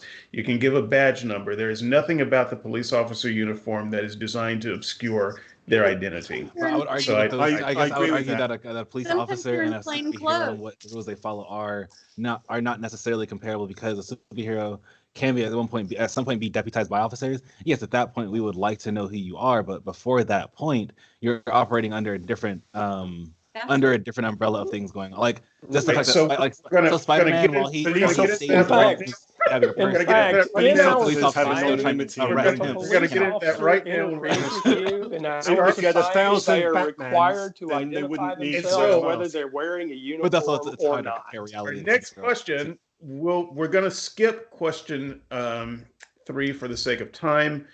And we're going to ask what distinguishes a superhero from a hero. There was some question marks in the comments about here. And look, oh no, it was the real life superhero thing. Laser But this is the thing though. So I think it starts here though. We think about superheroes in terms of fiction, imagination, comics, and then we talk about real life heroes. But it seems to me that real life heroes are people who either have a greater skill than the average person, or greater training, or a greater drive, and so there's something there, and I'm just asking more or less philosophically, what in your mind distinguishes, if anything, a hero from a superhero? Chase, I promised you the first bite of this apple, followed by Andrew, Teddy, Matthew, and Dark Mind. I would say it's definitely the capability at which you're talking about a person is doing their good action. I mean, a superhero, like we can't just ignore or we can't just ignore or get rid of the word of the definition of super. The reason why superheroes are superheroes is because they can do more than that what we consider human can even do. Like even Batman himself, he's not a superhero, he's a hero, and that's what makes him so significant in the Justice League, is that he is our like as human beings, our representation in a world of. So did you just say Batman is not a superhero? No, he has human capabilities. So the fact that Was that a yes or no? Is Batman a superhero or he's not? a hero, not a superhero. He's okay. I just wanted to make sure that I heard that and that people know which black man said that, because it wasn't me. Oh, that's cool. Hey, look, matter of fact, after this, you can start shooting my email on that debate. We'll go all day. No, but Send but your it's just the hate fact that, mail like, to that one. the reason why even because that difference even kind of brings us back to like the ideas of what of where the tales of superheroes are kind of coming from, like with Greek mythology in the first place. Just that storytelling of that person who is significantly above human capabilities, or even human standard. Okay, good answer. And so who was number 2, Andrew? So what Yeah. was the question? Oh The difference goodness. between Who was superhero after and regular Andrew? hero. No, seriously, what was the question? The difference between superhero and regular hero. Yes. Oh, right. So Philosophically speaking. okay, so I'm going to give a short answer and give the balance of my time back to Chase because he had something he wanted to finish up there. I think. And I'm going to walk away. So John, it is up to you to make sure that this moves on an orderly way. And when people start running on at the mouth, you need to brutally cut them off and move to the next. All right, David, stop talking. So- It's time for you, Andrew. Okay, so so what is the difference between a hero and a superhero? First of all, it's possible that one exists, the others don't. there are no superheroes. Okay, beyond that minor detail, I don't think there is a difference. A hero and a superhero are both that archetype that places themselves sometimes in imminent danger for an ideal, and they don't take into account the ultimate personal or the possible ultimate personal consequences. Chase, what were you gonna? You had to finish something there. Seemed like you wanted to. It wasn't anything. It was just the fact that that's sort of what makes them different is the fact that one is by definition super and separate from us, and a hero is just that's the pursuit of doing good, and it's two definitions, not one with superhero. I know that was like a weird statement, but that's pretty much all. I think that's one exists, one doesn't. Sorry. yeah, I agree. I agree with you there. Like, that's kind of like why it's a weird question in and of itself. Could definitely be classified as a superhero. Teddy, I want you to go next. Who could? I'm sorry. What'd you say, Teddy? Like we said, one doesn't exist. I said Jesus would qualify as a superhero that most definitely exists. Total BS. Sorry. No, it's not. Total. I got my shroud evidence. Yeah. He can't even wash his sheets properly when he gets out of bed. What do you mean? The what? He couldn't even wash his sheets properly when he got out of bed. Got your. What to? It's the evidence that all of the skeptics would want, but they don't even want that. But superheroes, that's nonsense. Superheroes. That is Stop it! Don't beat nonsense. the bear, Teddy. Andrew. Superheroes, Teddy. Teddy, what's the difference for you for superheroes and heroes? Okay, so the more I think about this question, especially the one that you brought up about Batman. So now I'm starting to wonder a little bit. So, okay, so I generally speaking, I think of a superhero as someone that has superhuman abilities, as in, for example, Superman. He's much stronger. He's got X-ray vision. He can fly. All of these great things. Now, I still consider Batman a superhero, but I will confess that maybe that's just because I grew up with considering him, and he was part of the crew with the Super Friends. No, I understand. What? Because That's why my comment's so hard to take. because as I started thinking, So I've solved your dilemma, Chase. It's like as I started thinking about it a little bit more, think about our military, the guys in special ops. Are they really any different from Batman? So the difference is because you right now can learn to be Batman, but you could never learn to be Superman. I don't know. So you about can learn that. to be a special ops agent, but you could never learn.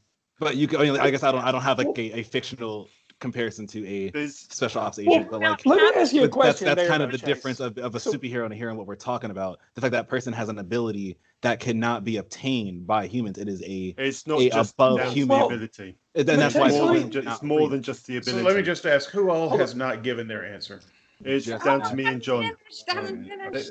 and the boys are talking over the girl. You know what? She needs no help in this department. You're not going to work up any sympathy for the bear. I'm sorry. So- So, you know, when I think of these special ops guys that do all these wild feats of heroism that, you know, your average even military person couldn't do, they're pretty similar to Batman, but maybe that just means that they are superheroes, are special ops people.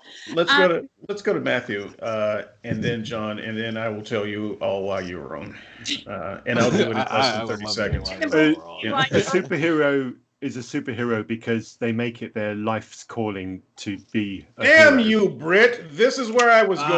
That is why Batman is a That's what I was- superhero, because he's See, dedicated his life to it. I A disagree. I hero feel is like somebody that's who the definition saves a of girl hero. out of saves a drowning girl out of a lake, and then he goes back. No, to I think his that is a day job. heroic act. A superhero is something who does that kind of thing all day, every day for the rest of his life. They change their lifestyle for the benefit of doing heroic acts constantly. That is So a everyone superhero. that has a Everyone career in in the the military, we should call So I guess that's superheroes? where I disagree as far as what you're calling super in that. Like I feel like that's the definition of a hero. Like that's Yeah. doing a heroic act does not immediately make you a hero. That's just a heroic act. But Having if you are superpowers if and your- if doing your- a if your heroic life act goal doesn't is make to you a do- superhero. if your life goal is to do good, at that point I would grant you the title of, because hero and superhero are title based Do off we of what you're call capable. every or what you're combat doing. veteran a superhero? I mean, is No, that what because we're they really saying? retire. Because I don't. No, 'cause they retire. That's not. Hold on. That's not what I said. I didn't. I The didn't. superheroes I retired didn't too. suggest that they were retired. I just said they were combat veterans. You read in retirement. That doesn't mean that the people I'm talking about would you happily. missed my point. I said the superhero is somebody who dedicates it's a voluntary action. They dedicate their life to being a hero. Combat veterans, they just do it for the money. Oh, no. Okay, now you're just talking bullshit. Because it's like, a career now choice. you're It's a just career talking choice. It's bullshit. not a So lifestyle I've choice. asked you a straight horrible question.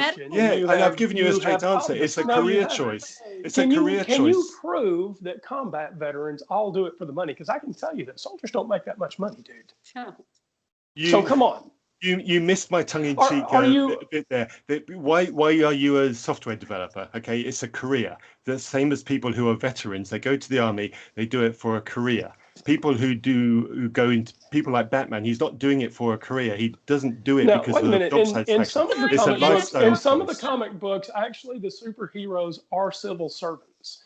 So, are those not superheroes then? If they draw a stipend for being a superhero, then they're not Because superheroes. they're They're not just doing getting it they're for not the getting money. a stipend for their superhero activity, are they? They are changing their lifestyle to be a hero constantly. Guys, But that doesn't make you What super. the hell are you because that just talking makes you a about, dude? hero. Like just doing a heroic Football act doesn't make you a hero. Also, Maybe because villains it's- constantly. Well, because you're too busy constantly are talking constantly and you're not positioned. doing enough time listening. That's why you don't get what I'm Yeah. saying. Hey, who Actually, I wasn't talking. Chase was. No. Go ahead, who Teddy. was the football player? His name escapes me right now. Who right yeah. after 9/11 gave up his whole NFL career to go fight and then got killed. What's his name? I mean, I don't what an incredible man! And I keep coming But up. that I mean, just because so no matter how much we admire a person and their action does not make them super. Like the fact, like that's what's granting the title of hero. The super part comes with your let's bring ability. John in And on with this, your ability, because that's he's why you're a been- superhero. He's been because we're speaking to something happy physical. to just let the carnage happen in Please, front of him. John, what's your answer? You haven't spoken up on this yet. Well, Matthew was correct. We're just saying things now. Yeah, But You sly dog, you. Nah. the difference is superpowers. It's in the name. It's the actual superpower. Yes, the superheroes do this for a living. That's what they do. They wake up like on Kill Bill. Superman wakes up as Superman and becomes Clark Kent when he doesn't, but he's always Superman. Superheroes are always superheroes in the story. But what makes them different from regular heroes, from military veterans who some people call heroes, I don't. As a vet, I don't call vets heroes because we're not. But the difference is superpowers. They can do things that normal people can't do, like Batman has superpowers. Okay. There's So absolutely no way that you can be a master of every single How do we define superpower? before Say before Batman has before the How are we conversation comes in defining and spirals out of superpower? control over this simple question, Superman. We are I'm gonna just- move on. I'm gonna move on to the next one. we But are I will just say saying things here. I Jacob, found this more Jacob, interesting than I thought I would. Died. Simply because in the world of comics and in the world of superhero making, all of the franchises have superheroes that don't have superpowers. But I And wouldn't so say superheroes. that's just a fact of that world. And so I was just curious as to what you thought made a superhero, and if there was in fact a difference, or if this is not just some artificial difference. I agree with a combination of you all for different reasons, but I myself am mostly in the category of anyone who does something heroic is a hero, but you become a superhero when you make a life of it. Because there are circumstances, even in the comic world, where superheroes can have superpower, but they can spend all their time working as insurance agents and never use it. They're not superheroes at that point. It's not just what you're wearing under your cape that makes you super, um, and and it's not just leaping tall buildings with a single bound that makes you a hero. And so I just think that even in the world of comic book Imagineers, there must be an intense struggle there because many of them have come up with the answer. There is something that makes a superhero besides superpower. So thank you for that. We are coming through, and I'm going to allow Teddy, who was about to say something next, to choose our next question for us because we are running out of time and we will not get them all. But you cannot choose question 10 because question 10 is the closing comments for everyone. So we might have time for two more of these. Teddy, choose one. This is part of the Miles Morales question in terms of wearing the mask. Question 10. That's the one that I said you cannot choose. Oh, okay. I don't know why I give instructions. I don't. didn't do that. Sorry. She obeys Jesus, not you. That's the reason. Let's see. What do we?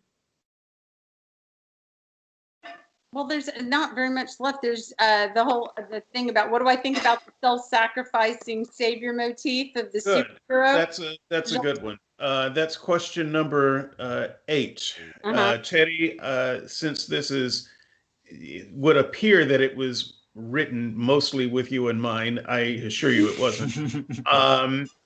I would have asked this question even if there wasn't any Christians on board, and at the time we had at least one or two other Christians on board. So, what do you think about the self-sacrificing savior motif of the superhero genre?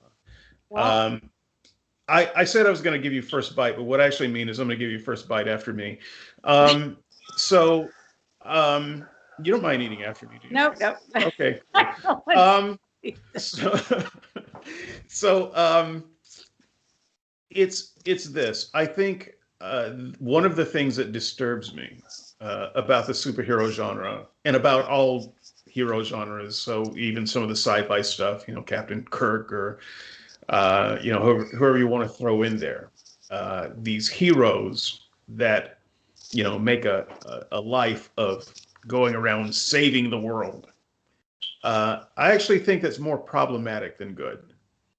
When you have someone with a messiah complex who wakes up every morning thinking the world is going to go to hell in a handbasket if I don't do X. I think that's psychologically unhealthy. I think it is ultimately inaccurate. And we even start thinking in terms of, oh no, that superhero can't die. He's the one who's holding it all together. Whether it's a president, whether it's a military leader, it is never true. And so I frankly find the entirety of the superhero genre disturbing because all of them seem to have this messiah complex that I have to do this. This is my duty, my burden, my cross to bear because world just can't put its underwear on without me. You So, can't. Oh, sorry. Teddy, no, you're up. I say When you, or if we are to expect this immense sacrifice for people, and where somebody exerts incredible efforts, puts their life at risk for the benefit of others, that is not necessarily a natural feeling to have. And it's only if one has that feeling that they are tasked, or that they have some sort of a calling to save the world, that they are going to go through such an incredible effort to do so. And so what you kind of scoff at, that's what's necessary. That's the fuel that gives them the ability to do all of these good things. And I even bring that down to just even our police, our firefighters, our military members. What some people would call a messiah complex or a hero complex. And they say that in a denigrating way. I think that's the most important thing for every single person to aspire to, because when we do that, then we have the goodness. Wouldn't we have wanted more of that in Nazi Germany? People standing up, having the courage, especially when their lives are at risk. I mean, think about if we had had that, then we would have never had the Holocaust. Never. It would have been nipped in the bud. And so that's what separates the wheat from the chaff. The heroes and the superheroes from just the mere everybody else. Andrew. Sits on their sofa, Andrew, Messiah complex, go. Oh boy, I'm in a dangerous spot because I'm going to be terribly close to agreeing with Teddy. Oh, this is me. Yeah, no, I know it's a dangerous place. Someone come save me. Okay, so I think that it's the right question to say, do our heroes have messiah complexes? But a hero doesn't necessarily have to have a messiah complex. So the heroes we should be concerned about are those who have messiah complexes, because those are the ones that are going to try to enforce their views of what society should be on everyone else. I'm saving you for this particular purpose. I'm saving you because you're called out. But surely none of us are such simplistic thinkers that we think that just because messiah complexes are possible, everyone has one. Even those who act in pursuit of some noble calling. And in that same way, I might receive something for some act that I did. It doesn't mean that receiving something for that act is the reason that I performed it.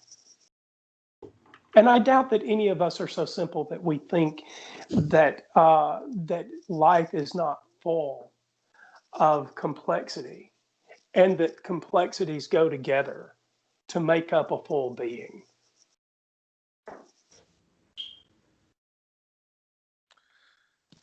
Who's going to go next? So I'll go. So again, in the superhero world, I actually don't think that it is self-sacrifice. I think that as in the case of a certain carpenter that some of us know about, if you Careful. are I'm still Dangerous looking for ground. a table for sale. on if eBay. you are pretty much invulnerable or heal really, really quickly or have a suit of armor that pretty much nothing can get around or access to someone or something that can heal you really quickly, is it really a sacrifice? I Mhm. mean, Superman isn't sacrificing much to go fight anybody because he's Superman, you know? and his paycheck's Um, still covered. right, right. Not even his He job, risked you know? exposure to kryptonite. Does it, Yeah, so, something, as a something that technical something that question for most people you, don't have. let me ask you a technical question in your answer. Does wanting to be a savior necessarily mean that you are giving up something? I kind of feel. Oh, I'm sorry. Go ahead, John. That was kind of the answer. Oh, it's a question for the room. So, Yeah, but John's still giving his answer. And I said, let me ask him the specific question. So try to keep up. Yes, Daddy. You can hold my hand, Matthew. Oh. So I'm just curious. Does it mean that does wanting to save mean that you're sacrificing? No, not necessarily, because again, just because you have the desire to help someone out doesn't mean that you're putting yourself in harm's way to do so. You keep bringing up, or it keeps getting brought up, um, military and police, which all cops are bastards. But anyway, they when they do their when they do their heroic acts, it's after a crap load of training. They've got the armor. They've got the system behind them so that they can Terrible come training. safe. That that reduces the amount of sacrifice to almost nil for them because cops don't get killed in the line of action all that often. They really don't. They get Like, while they I get killed, am they get killed in other side of the other job. other things, but they don't. They are trained and they have their SWAT gear and all to help keep that at the bare minimum. It's not as big a sacrifice as if say David would go in and stop the somebody from robbing Costco or what have Wait a you. minute. What you're saying that I couldn't The risk. stop somebody, that I'm not I'm mighty enough positive to? David has the gear. I don't have these. I don't know. I mean, look at the agency he's in. He's like, look, he clearly was on his way to his office in Shield Agency and stopped to use a terminal to talk to us.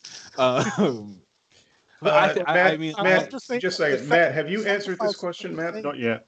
Okay, Matt has a tendency of just kind of lagging and then holding. We're going to stop Ain't no everything panty, and don't have pond. Matt answer Ain't this no question. panty, I don't don't even remember pond. what the question That's was. what it is. It's about the Messiah complex of Yes, Matt. superheroes. Yeah. Yeah, what's the But deal? before quickly All I before want to I know do is, do that, you agree with me or not? I don't know yet.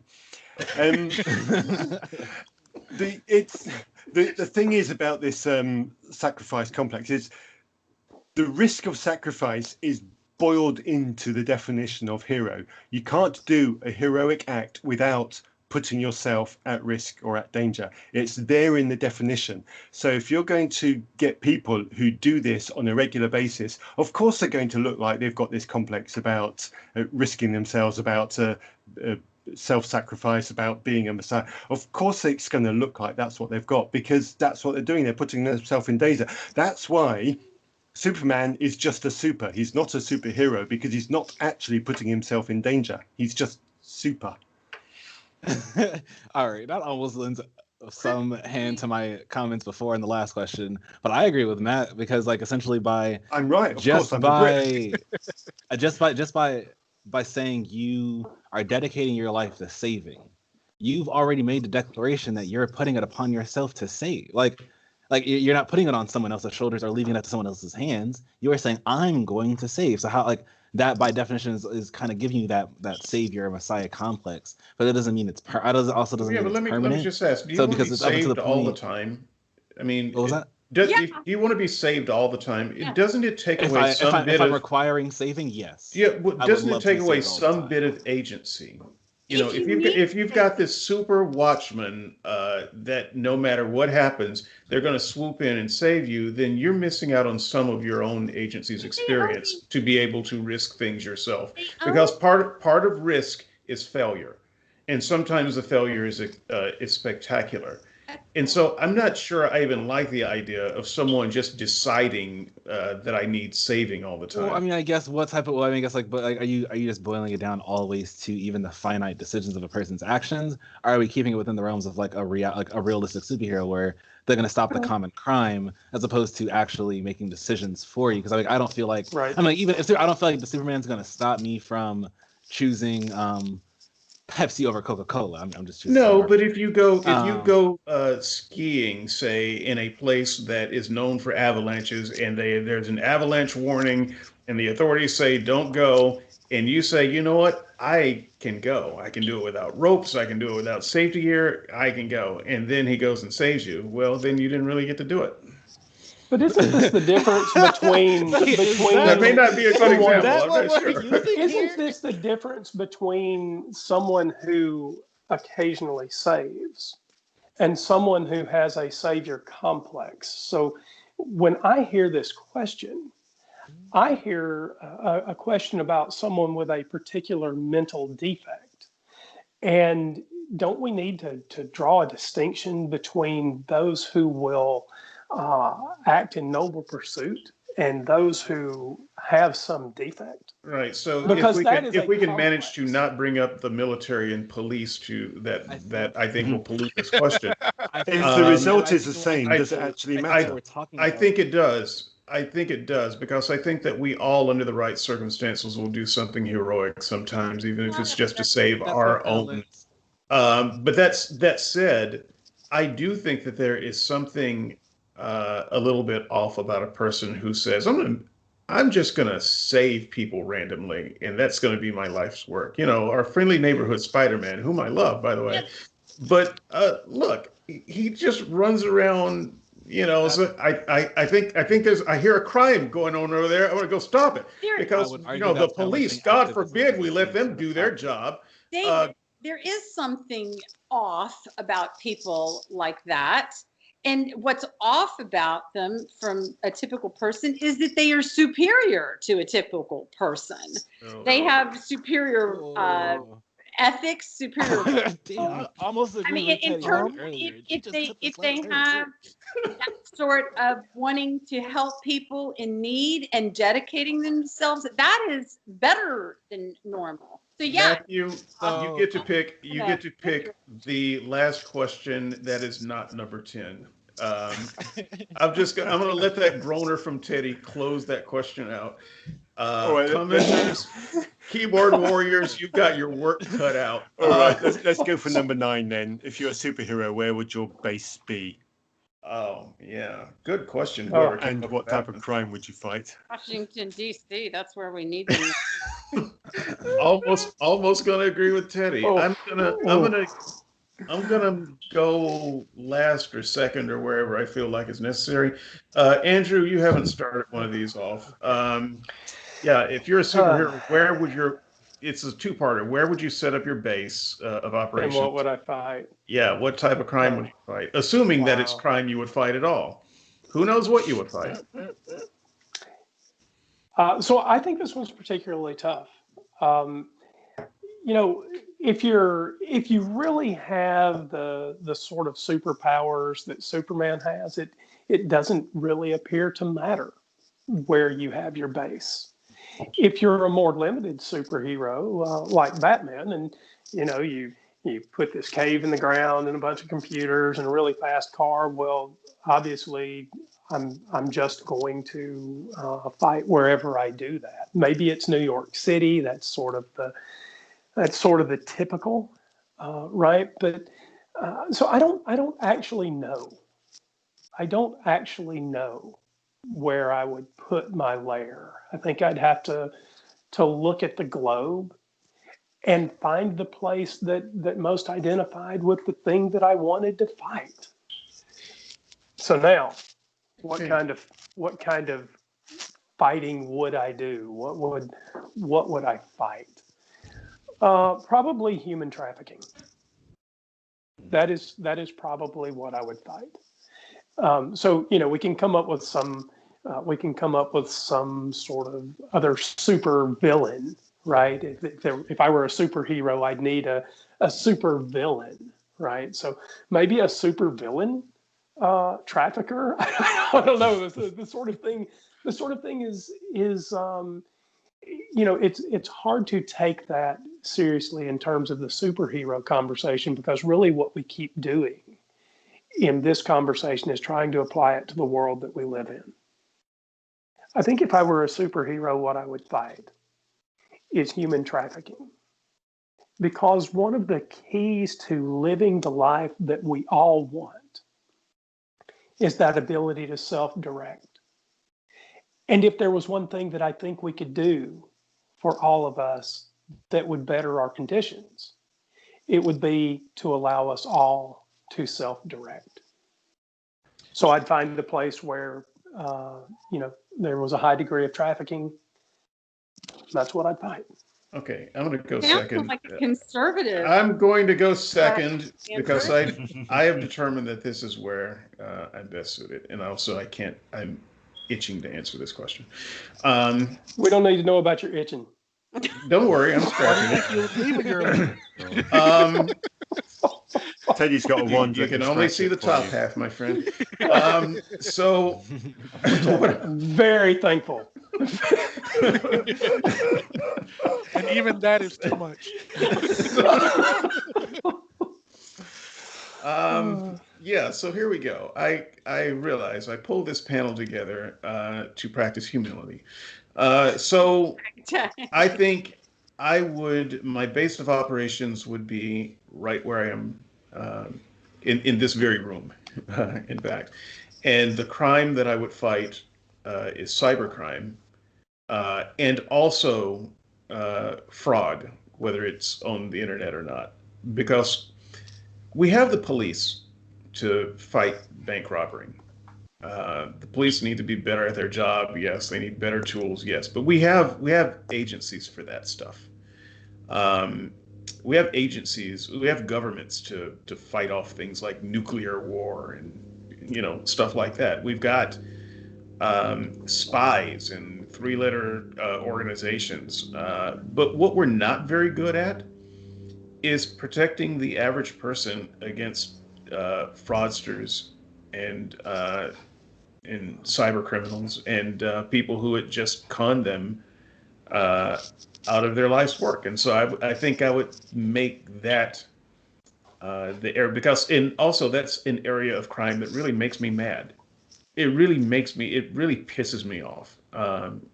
The means that people go to defraud other people. So just as an example, one of the things that has been happening to me recently, you get these robocalls, everyone gets them. There's a really good one that I started getting, and it says, this is your utility company, and we're calling to, this is an apology call from your utility company. We've overcharged you for the last few months, and we have a refund for you, and we need you to call this number to claim your refund. And all it is, I can tell you exactly what it is, and no, I haven't called the number. I just know the industry very well. It's one of these unregulated power industries, and they go around using all manner of fraud and tactics to try to convince people that they are the power company, and they're going to cut your bill, or they're going to give you a check, or they're going to do whatever. We're knock on your door. We're checking your service. We understand that there's some issues in this apartment building. We need, and then leads into a sales. It's this sort of thing. I want those people to die badly, immediately, invisibly, in front of everybody, so that they can be laughed at, so that their children can be kept out of school and mocked. I want their parents to suffer. I want the whole complex to come burning down. And if I were a superhero, I would rain down holy hell on these people all day, every day from my lair. And I don't mind putting my name and face out there when I do it. And Are you click. sure you didn't? But David, do you are you need to sure be you a didn't call that superhero? number? No, I didn't call it something, but a lot of people have. And I just got to tell you, it pisses me off. Do you need to be a superhero to fight that though? I've been a telemarketer among other kinds of salespeople, and these people give telemarketers a bad name. Anyway, yeah, that's what I would be.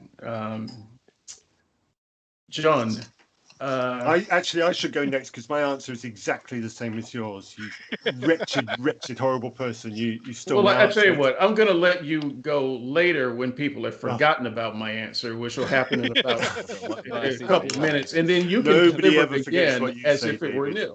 new. John, where? Tell me, superhero John, your base of operations and your crime that you would fight. I really wouldn't have a base of operations. I'd be kind of wandering. And I also would not be a hero fighting crime. I would be on the vigilante anti-hero side of things. And what I would go after would be, you know how the Punisher goes after criminals? Yeah. I would go after cops. Wow. Okay. Wow. That is John at AOL.com. Okay. Hey, so John, fill that out, man, because that's really an interesting answer. Like, if you were a superhero, like right now today, you would go. Well, and maybe you wouldn't call yourself a superhero. So sorry, you have superpowers, whatever they are, but not considering yourself a hero. How would you identify the cops that you went after? Well, I would. I'm just curious. Wearing a uniform. Well, So they practically identify themselves. Metal badges or cloth badges. Every once in a while, they take off their uniform and go to the subway, but Well, seriously, I mean, presumably you wouldn't go after every cop, right? Or would you? no, I would. I do not, have never, will not like or support police. Period. End of story. I think they should all resign or, like David said, die in very explicitly horrible ways. I didn't say that about cops. I said just for the let me get the mail because people know my email. It's skepticsandseekers@gmail.com. I am not the I'm not the guy who said this though. Look, I think the more interesting question with John's story that we won't continue much further is what are the circumstances that would lead a person to that idea? And I think that there is a show or two or three in that question. Since we know that Matthew's just going to crib my answer, Chase, your superhero. I didn't ask what your superhero names would be, by the way, and I feel like I missed a trick on that. Mine Chase, is on the screen there. So Chase, the crime you would fight and your base of operations. I myself probably wouldn't have a base of operations either, just because I feel like I would have this need to roam and find crime. I'm committing my life to it. But I think I don't know. I think I'd probably be I'd probably be more along the lines of an anti-hero myself too. Just more of just fighting injustice where I see it. Kind of like I Arrow. think more like like Arrow and Luke Cage, like a Robin Hood sort of like person, because at some point I do find myself having to wrong somebody, to make right things happen, for at least for my world, for my own world. Tell me, would you have a catchphrase? Because I How- do like how Arrow's could I not? catchphrase. Because I love the "You have failed this city." That's and then he does something bad to you. Like that. I mean, Oh, I mean, how could I not leave without them knowing that, like you didn't just get punished, but you got punished with intention. So I'm gonna give everyone a little bit of chance in their closing statement. If you want to add your superhero name and your catchphrase, feel free to do it. Then Matthew, what crime do you fight and where do you fight it? Are you going to stay in Britain for your crime fighting? I'm just No, curious. I would be mobile. I would want to move my base of operations according to which specific conglomerate I was going to burn down, and so I'd want to move to their I like locality. to see we don't have a very good Batman-like line of not Yeah. killing. I would probably be called Cashback or Robin Wait, Hood. wait a minute. Did you or say something like- hatchback? Cashback. Like the Hash- joke of ours. No one's gonna be Hunchback? intimidated by Hashback? hatchback. Cashback. Or a hash. Oh, you Like, guys. me, Corvette, and my sidekick, hatchback. And yeah, the superpower would be being able to mentally tap into network, so I could read what was going on in the network traffic, so I could see who was being conned out of money in whatever con it was I was going. There are people in this world who have become mega rich by creaming off pension funds or just putting off immorally putting off money out of their companies and depriving employees of money which they really should be having. So I'll be wanting to rectify all that kind of thing. So that would absolutely be. And you can't even take me. You ask me a serious question, you can't even take me seriously. And you wonder why I keep coming back. I mean, it's just crazy. I love your answer. I'm trying to work hatchback out of my system.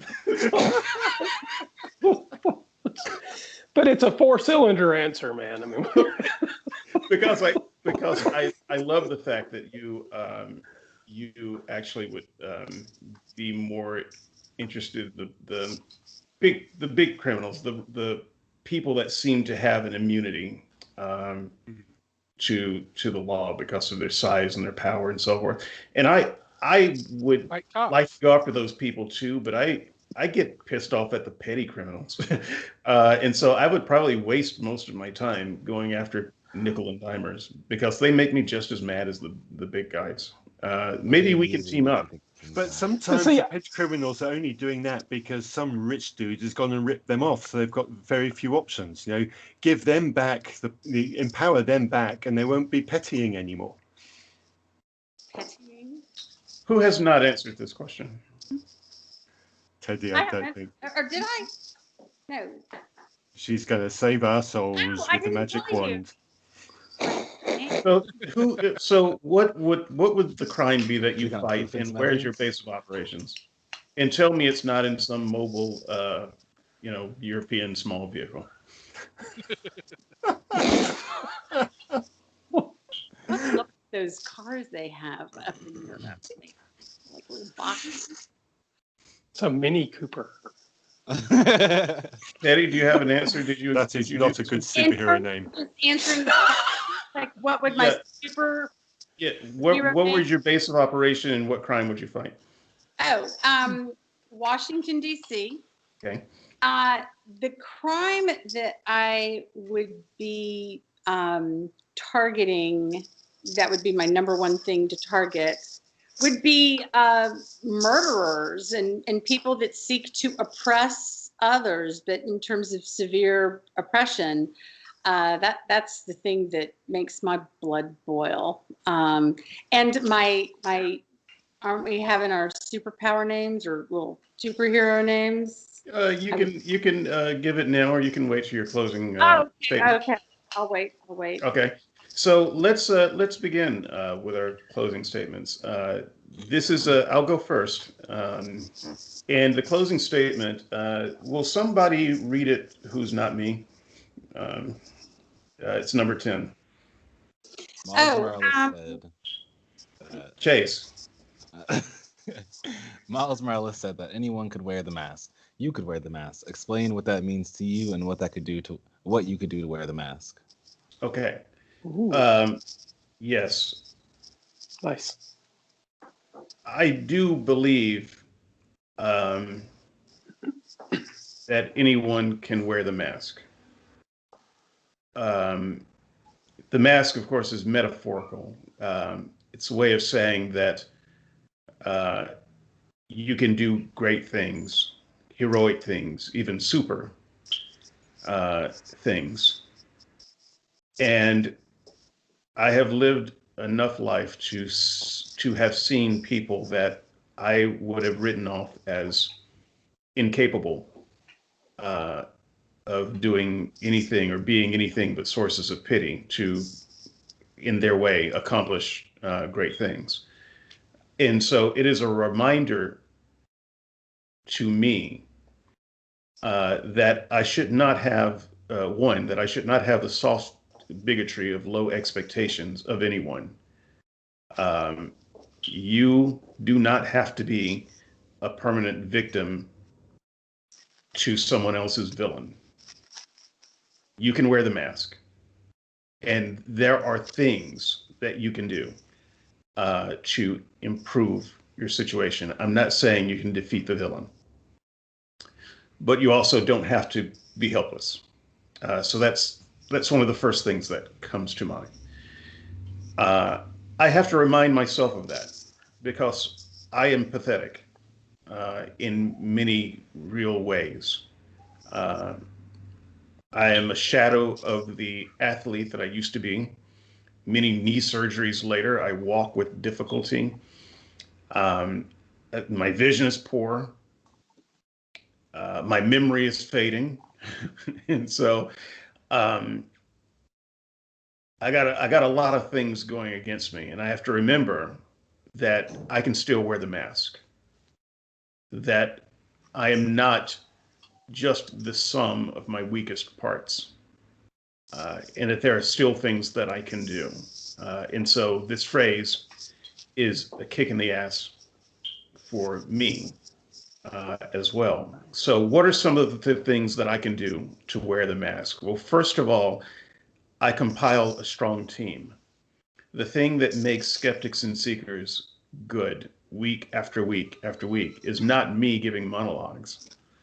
It's the team that I surround myself with. I bring on Matthew, who is not, officially a member of the Skeptics and Seekers team. He does his own show. I bring him on all the time, though, not because he has an obviously fake British accent, but because Matthew is one of the more insightful people I've ever met on any topic. And so he will take a while to think about an answer and contemplate what he hears and then say something that's meaningful, that makes you stop and think. Those are the people that I need around me. That this is a part of my super team. Um, I bring on Teddy because she's an obvious villain, and every hero needs an arch villain.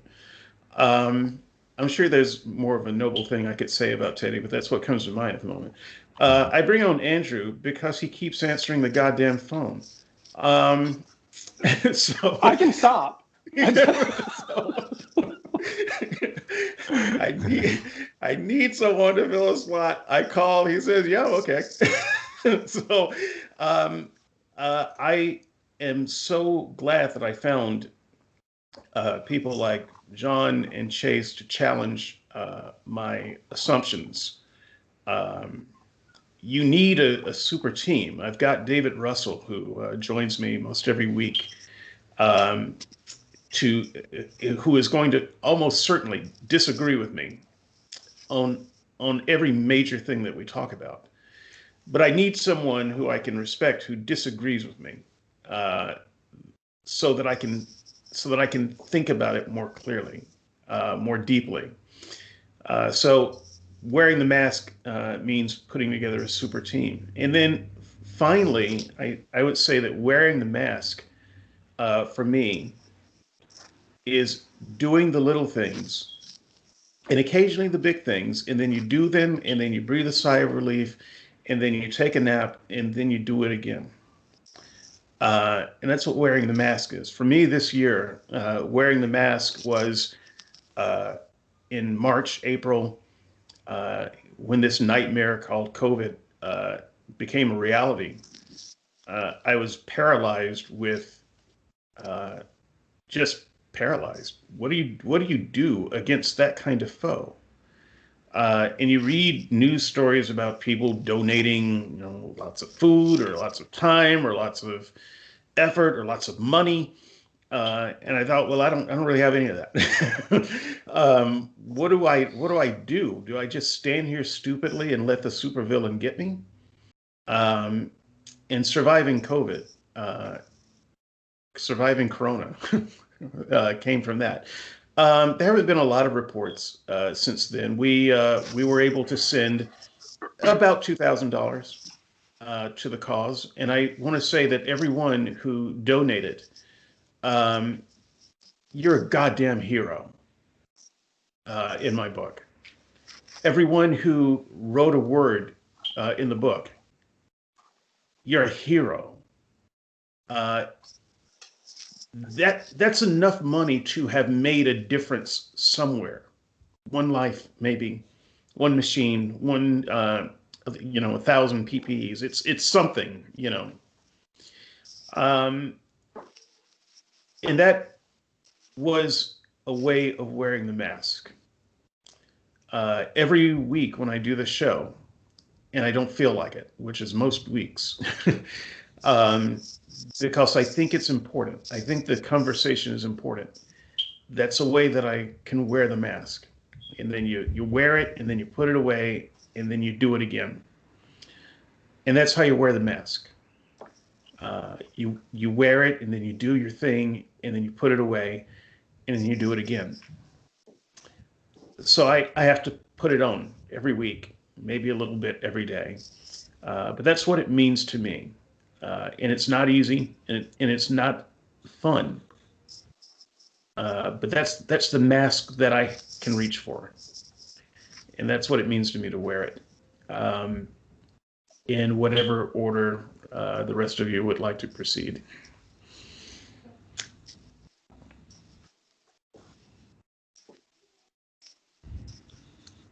Okay, since no one will step forward, You, everyone's too shy, I think. I'm looking. Okay. I'm looking at you. I'll go. Okay, Andrew. I doubt very much that anyone here wears a mask. Matthew doesn't wear a mask. Chase, I don't think you wear a mask. John, I don't know you well, but I don't get the sense that you're wearing a mask. He's now holding up a full-faced Teddy. Batman mask. He's about to put it on. No, stop it. He's got this assortment of masks. See, but that one that was well played.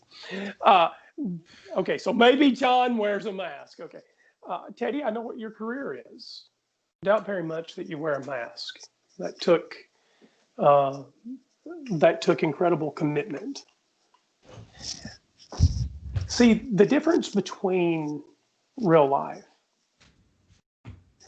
and the superhero universe is that most of us live every day trying to do the right thing. We're not wearing masks. Now, I think there are people who do, but most of us here have shared a mic several times now. And we do it because we're not putting on. We're not donning a cloak and tying on a cape and putting on shiny boots and going out into public to do a particular thing. Whether it's acknowledging that the cashier gave us too much change, or helping a person across the street, or just putting on a damn mask, because masks aren't political statements. They're statements that you care about the people around you. The difference between us and the superhero universe is that we're not wearing masks. And thank every one of you. I enjoyed sharing a mic with you. Matthew. First of all, thank you, David, for that compliment earlier. It always lands really well when somebody that you respect pays you a compliment like that. Sometimes I think I do wear a mask, actually, Andrew, or consider it, because I work for a company which likes to have a good, positive media presence. And while I haven't named my employer, it's not impossible to find out who my employer is, or it's not impossible for my employer to find out what I do in my free time. I'm quite fortunate. I think that in the UK, I don't think that would necessarily mean much of an impact, but I can imagine that there are people in the world who live in countries where if they do what I do on podcasts and on mic at the weekends, that might have an impact on their lifestyle, on the company that they work for. I don't necessarily consider myself a hero, but there are people who do that, and they have to keep those lives separate, and they are probably heroes, I reckon, because of what they do, because of the risk that they take either to career or personality. So what can I do? How can I wear a mask? I guess I can do whatever I can to support those people. I can add a voice to those people.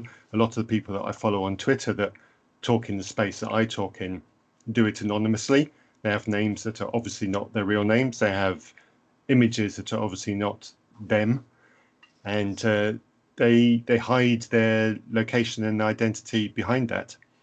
A lot of them come under the banner of ex-Muslim, but not all of them.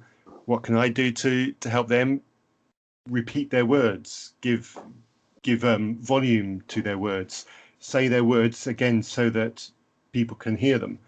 People who are in safe places like me can hear them. So the way I see myself in this space is I'm not the hero, I'm the sidekick.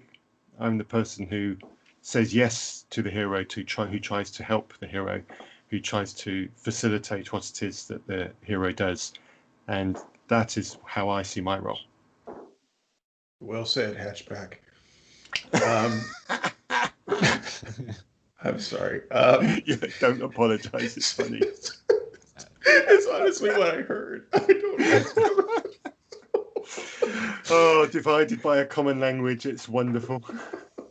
Teddy, what does it mean that anyone can wear the mask, and how do you wear it? You're still Unmute. muted. I think that what it means that anyone can wear the mask is that we all have the ability to fight for what's right, to help people in need. When we see somebody, it's wonderful for people to have the more lofty goals of doing something on a big global scale or national scale. But in reality, if we all just, when we look around us and see people in need and we do something, if everybody did that, then you don't need the loftier goal of doing something massive. Help those around you, especially when you see someone in need, see someone in trouble. And I think that in some ways, the common man, one of my favorite quotes, it's a little bit of one, but I'd like to read it. It's Theodore Roosevelt's "Man in the Arena" speech that he gave at the Sorbonne, and what and to me, this is what we can all do to make the world a better place. And he says, it's not the critic who counts, not the man who points out how the strong man stumbles or where the doer of deeds could have done them better. The credit belongs to the man who is actually in the arena, whose face is marred by dust and sweat and blood, who strives valiantly, who errs, who comes short again and again, because there is no effort without error and shortcoming. But who does actually strive to do the deeds? Who knows great enthusiasms, the great devotions, who spends himself in a worthy cause, who at the best knows in the end the triumph of high achievement, and who at the worst, if he fails, at least fails while daring greatly, so that his place shall never be with those cold and timid souls who neither know victory or defeat.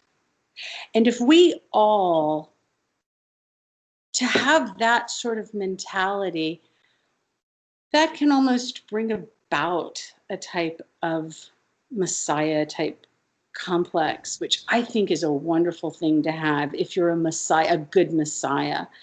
And to have that feeling of empowerment. And if you do something and you fail, so you fail, but at least you are not a coward that is afraid to get out there and to fight the good fight.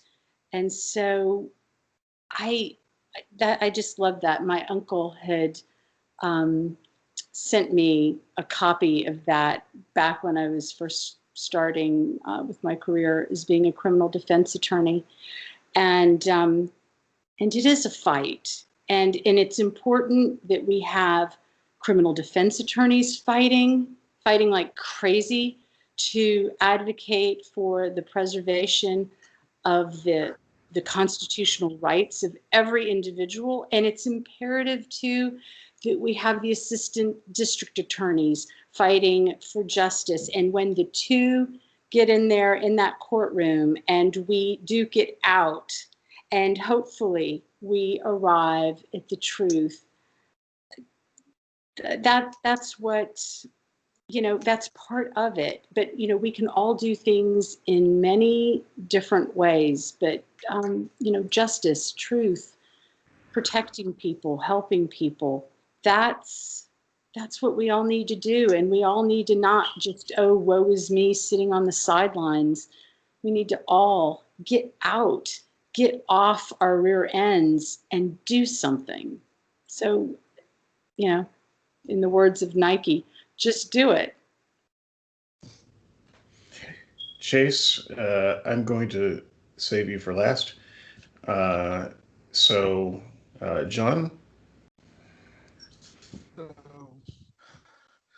I kind of divided up the question slightly different.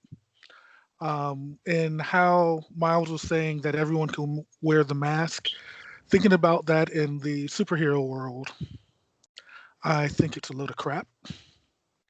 That it's similar to a billionaire telling a room full of public school students that money doesn't buy you happiness. You don't need to be rich to be happy. Well, of course not. Of course you would say that because you already have it. Money would be kind of good for me right now. Well, as the kids rather. Same thing with the superpowers. Wear the mask. Not everybody can wear the mask. That's not what everybody's job or situation is. If everyone in that world who heard him say that decided to okay, I'm going to put on my mask and start swinging from buildings, there will be a lot of dead people because that's not what they're built for. In the real world, and for the second part,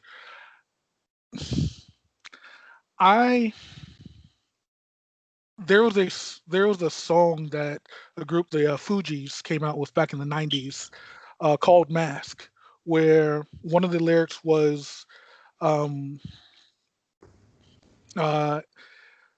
put the mask on your face just to make it through the day.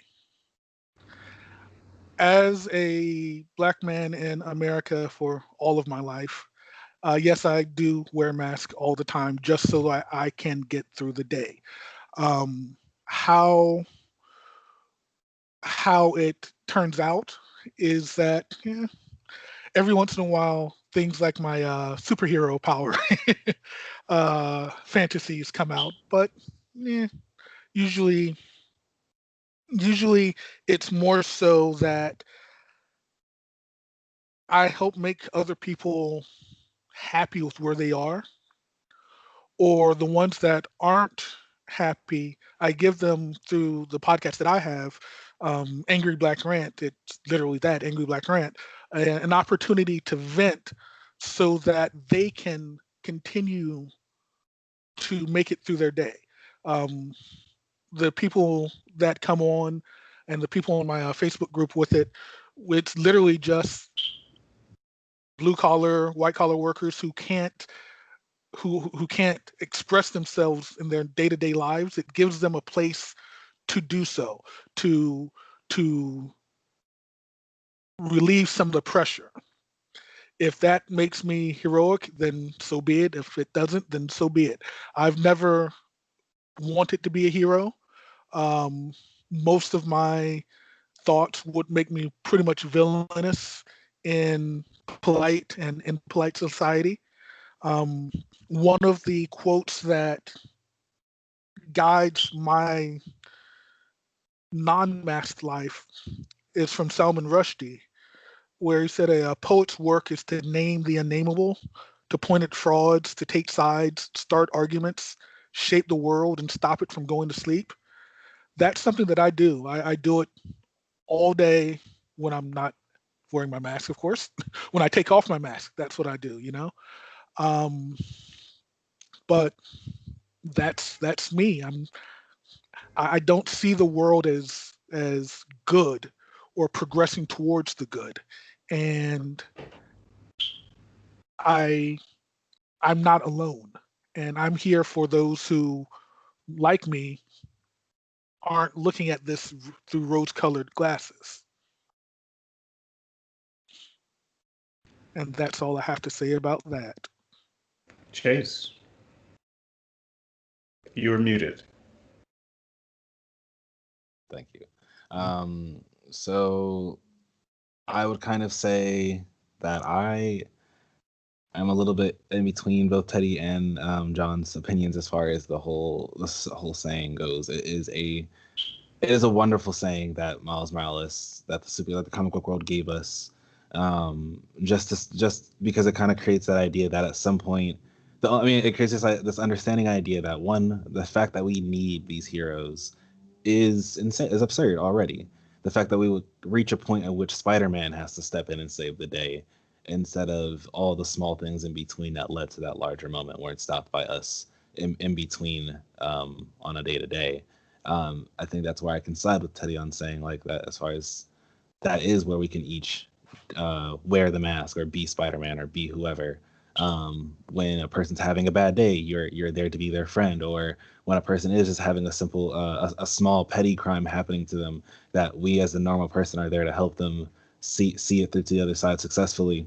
And I think they're great words for to aim a society. But I mean that's where I would fall back on John, where they're also dishonest words at the same time. Once you start to think about it, not everyone can don a mask. Not everyone can be a savior, because sometimes when we see that moment, we also come to the realization we just simply cannot, and that's where the reality of that mask comes into place. So it's just more of a matter of, do I wear the mask now? Maybe. Or do I wear it when I see, or where I do see I am going to be a hero? But I mean, that's just how I feel about the comment itself. But as far as where I wear my mask in my world, I'm still looking for it. I can't say that I proactively do one specific thing to push anything in any positive direction. I myself like to be a positive person and push the world towards positivity for human beings' sake. So, I mean, I guess if you want to say that's how I wear my mask, it's just by being a good human being to everybody as best I can. But just being a younger person in the world, I just haven't found my specific mask yet. Haven't found anything that I'm looking to save or change. But I do see a lot of things worth saving and changing. Just as a matter of picking one, and I think that's also what speaks to what that Holsing is even saying at some point you got to pick one and put on your mask. Thank you so much, everyone, for joining us, and thank you for the stimulating conversation. I thought it was going to come to blows earlier, and I was rooting for it. And then I realized, wait a minute, there's a lot of miles separating people. So much for that. Chase, in the tradition of the Marvel comics, where the seasoned veteran Iron Man bequeaths, as it were, his entire empire to the young Spider-Man, who is just figuring out who he is. I hand over the entire podcast empire to you. You are now the new head of Angry Black Rats. So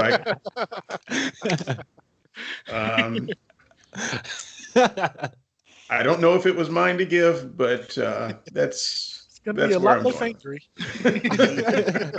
I don't know where to start giving my thanks at.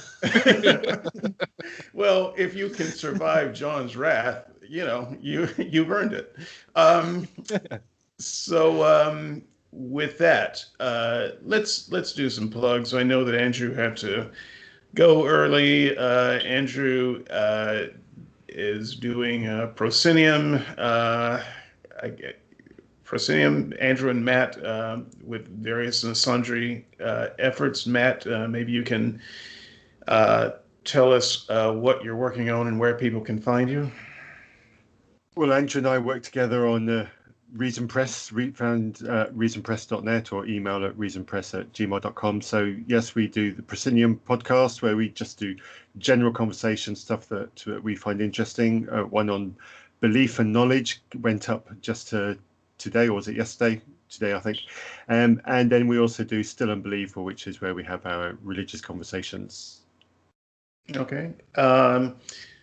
Jean, for the small period of time you have it before Chase takes over, can you tell us what you do?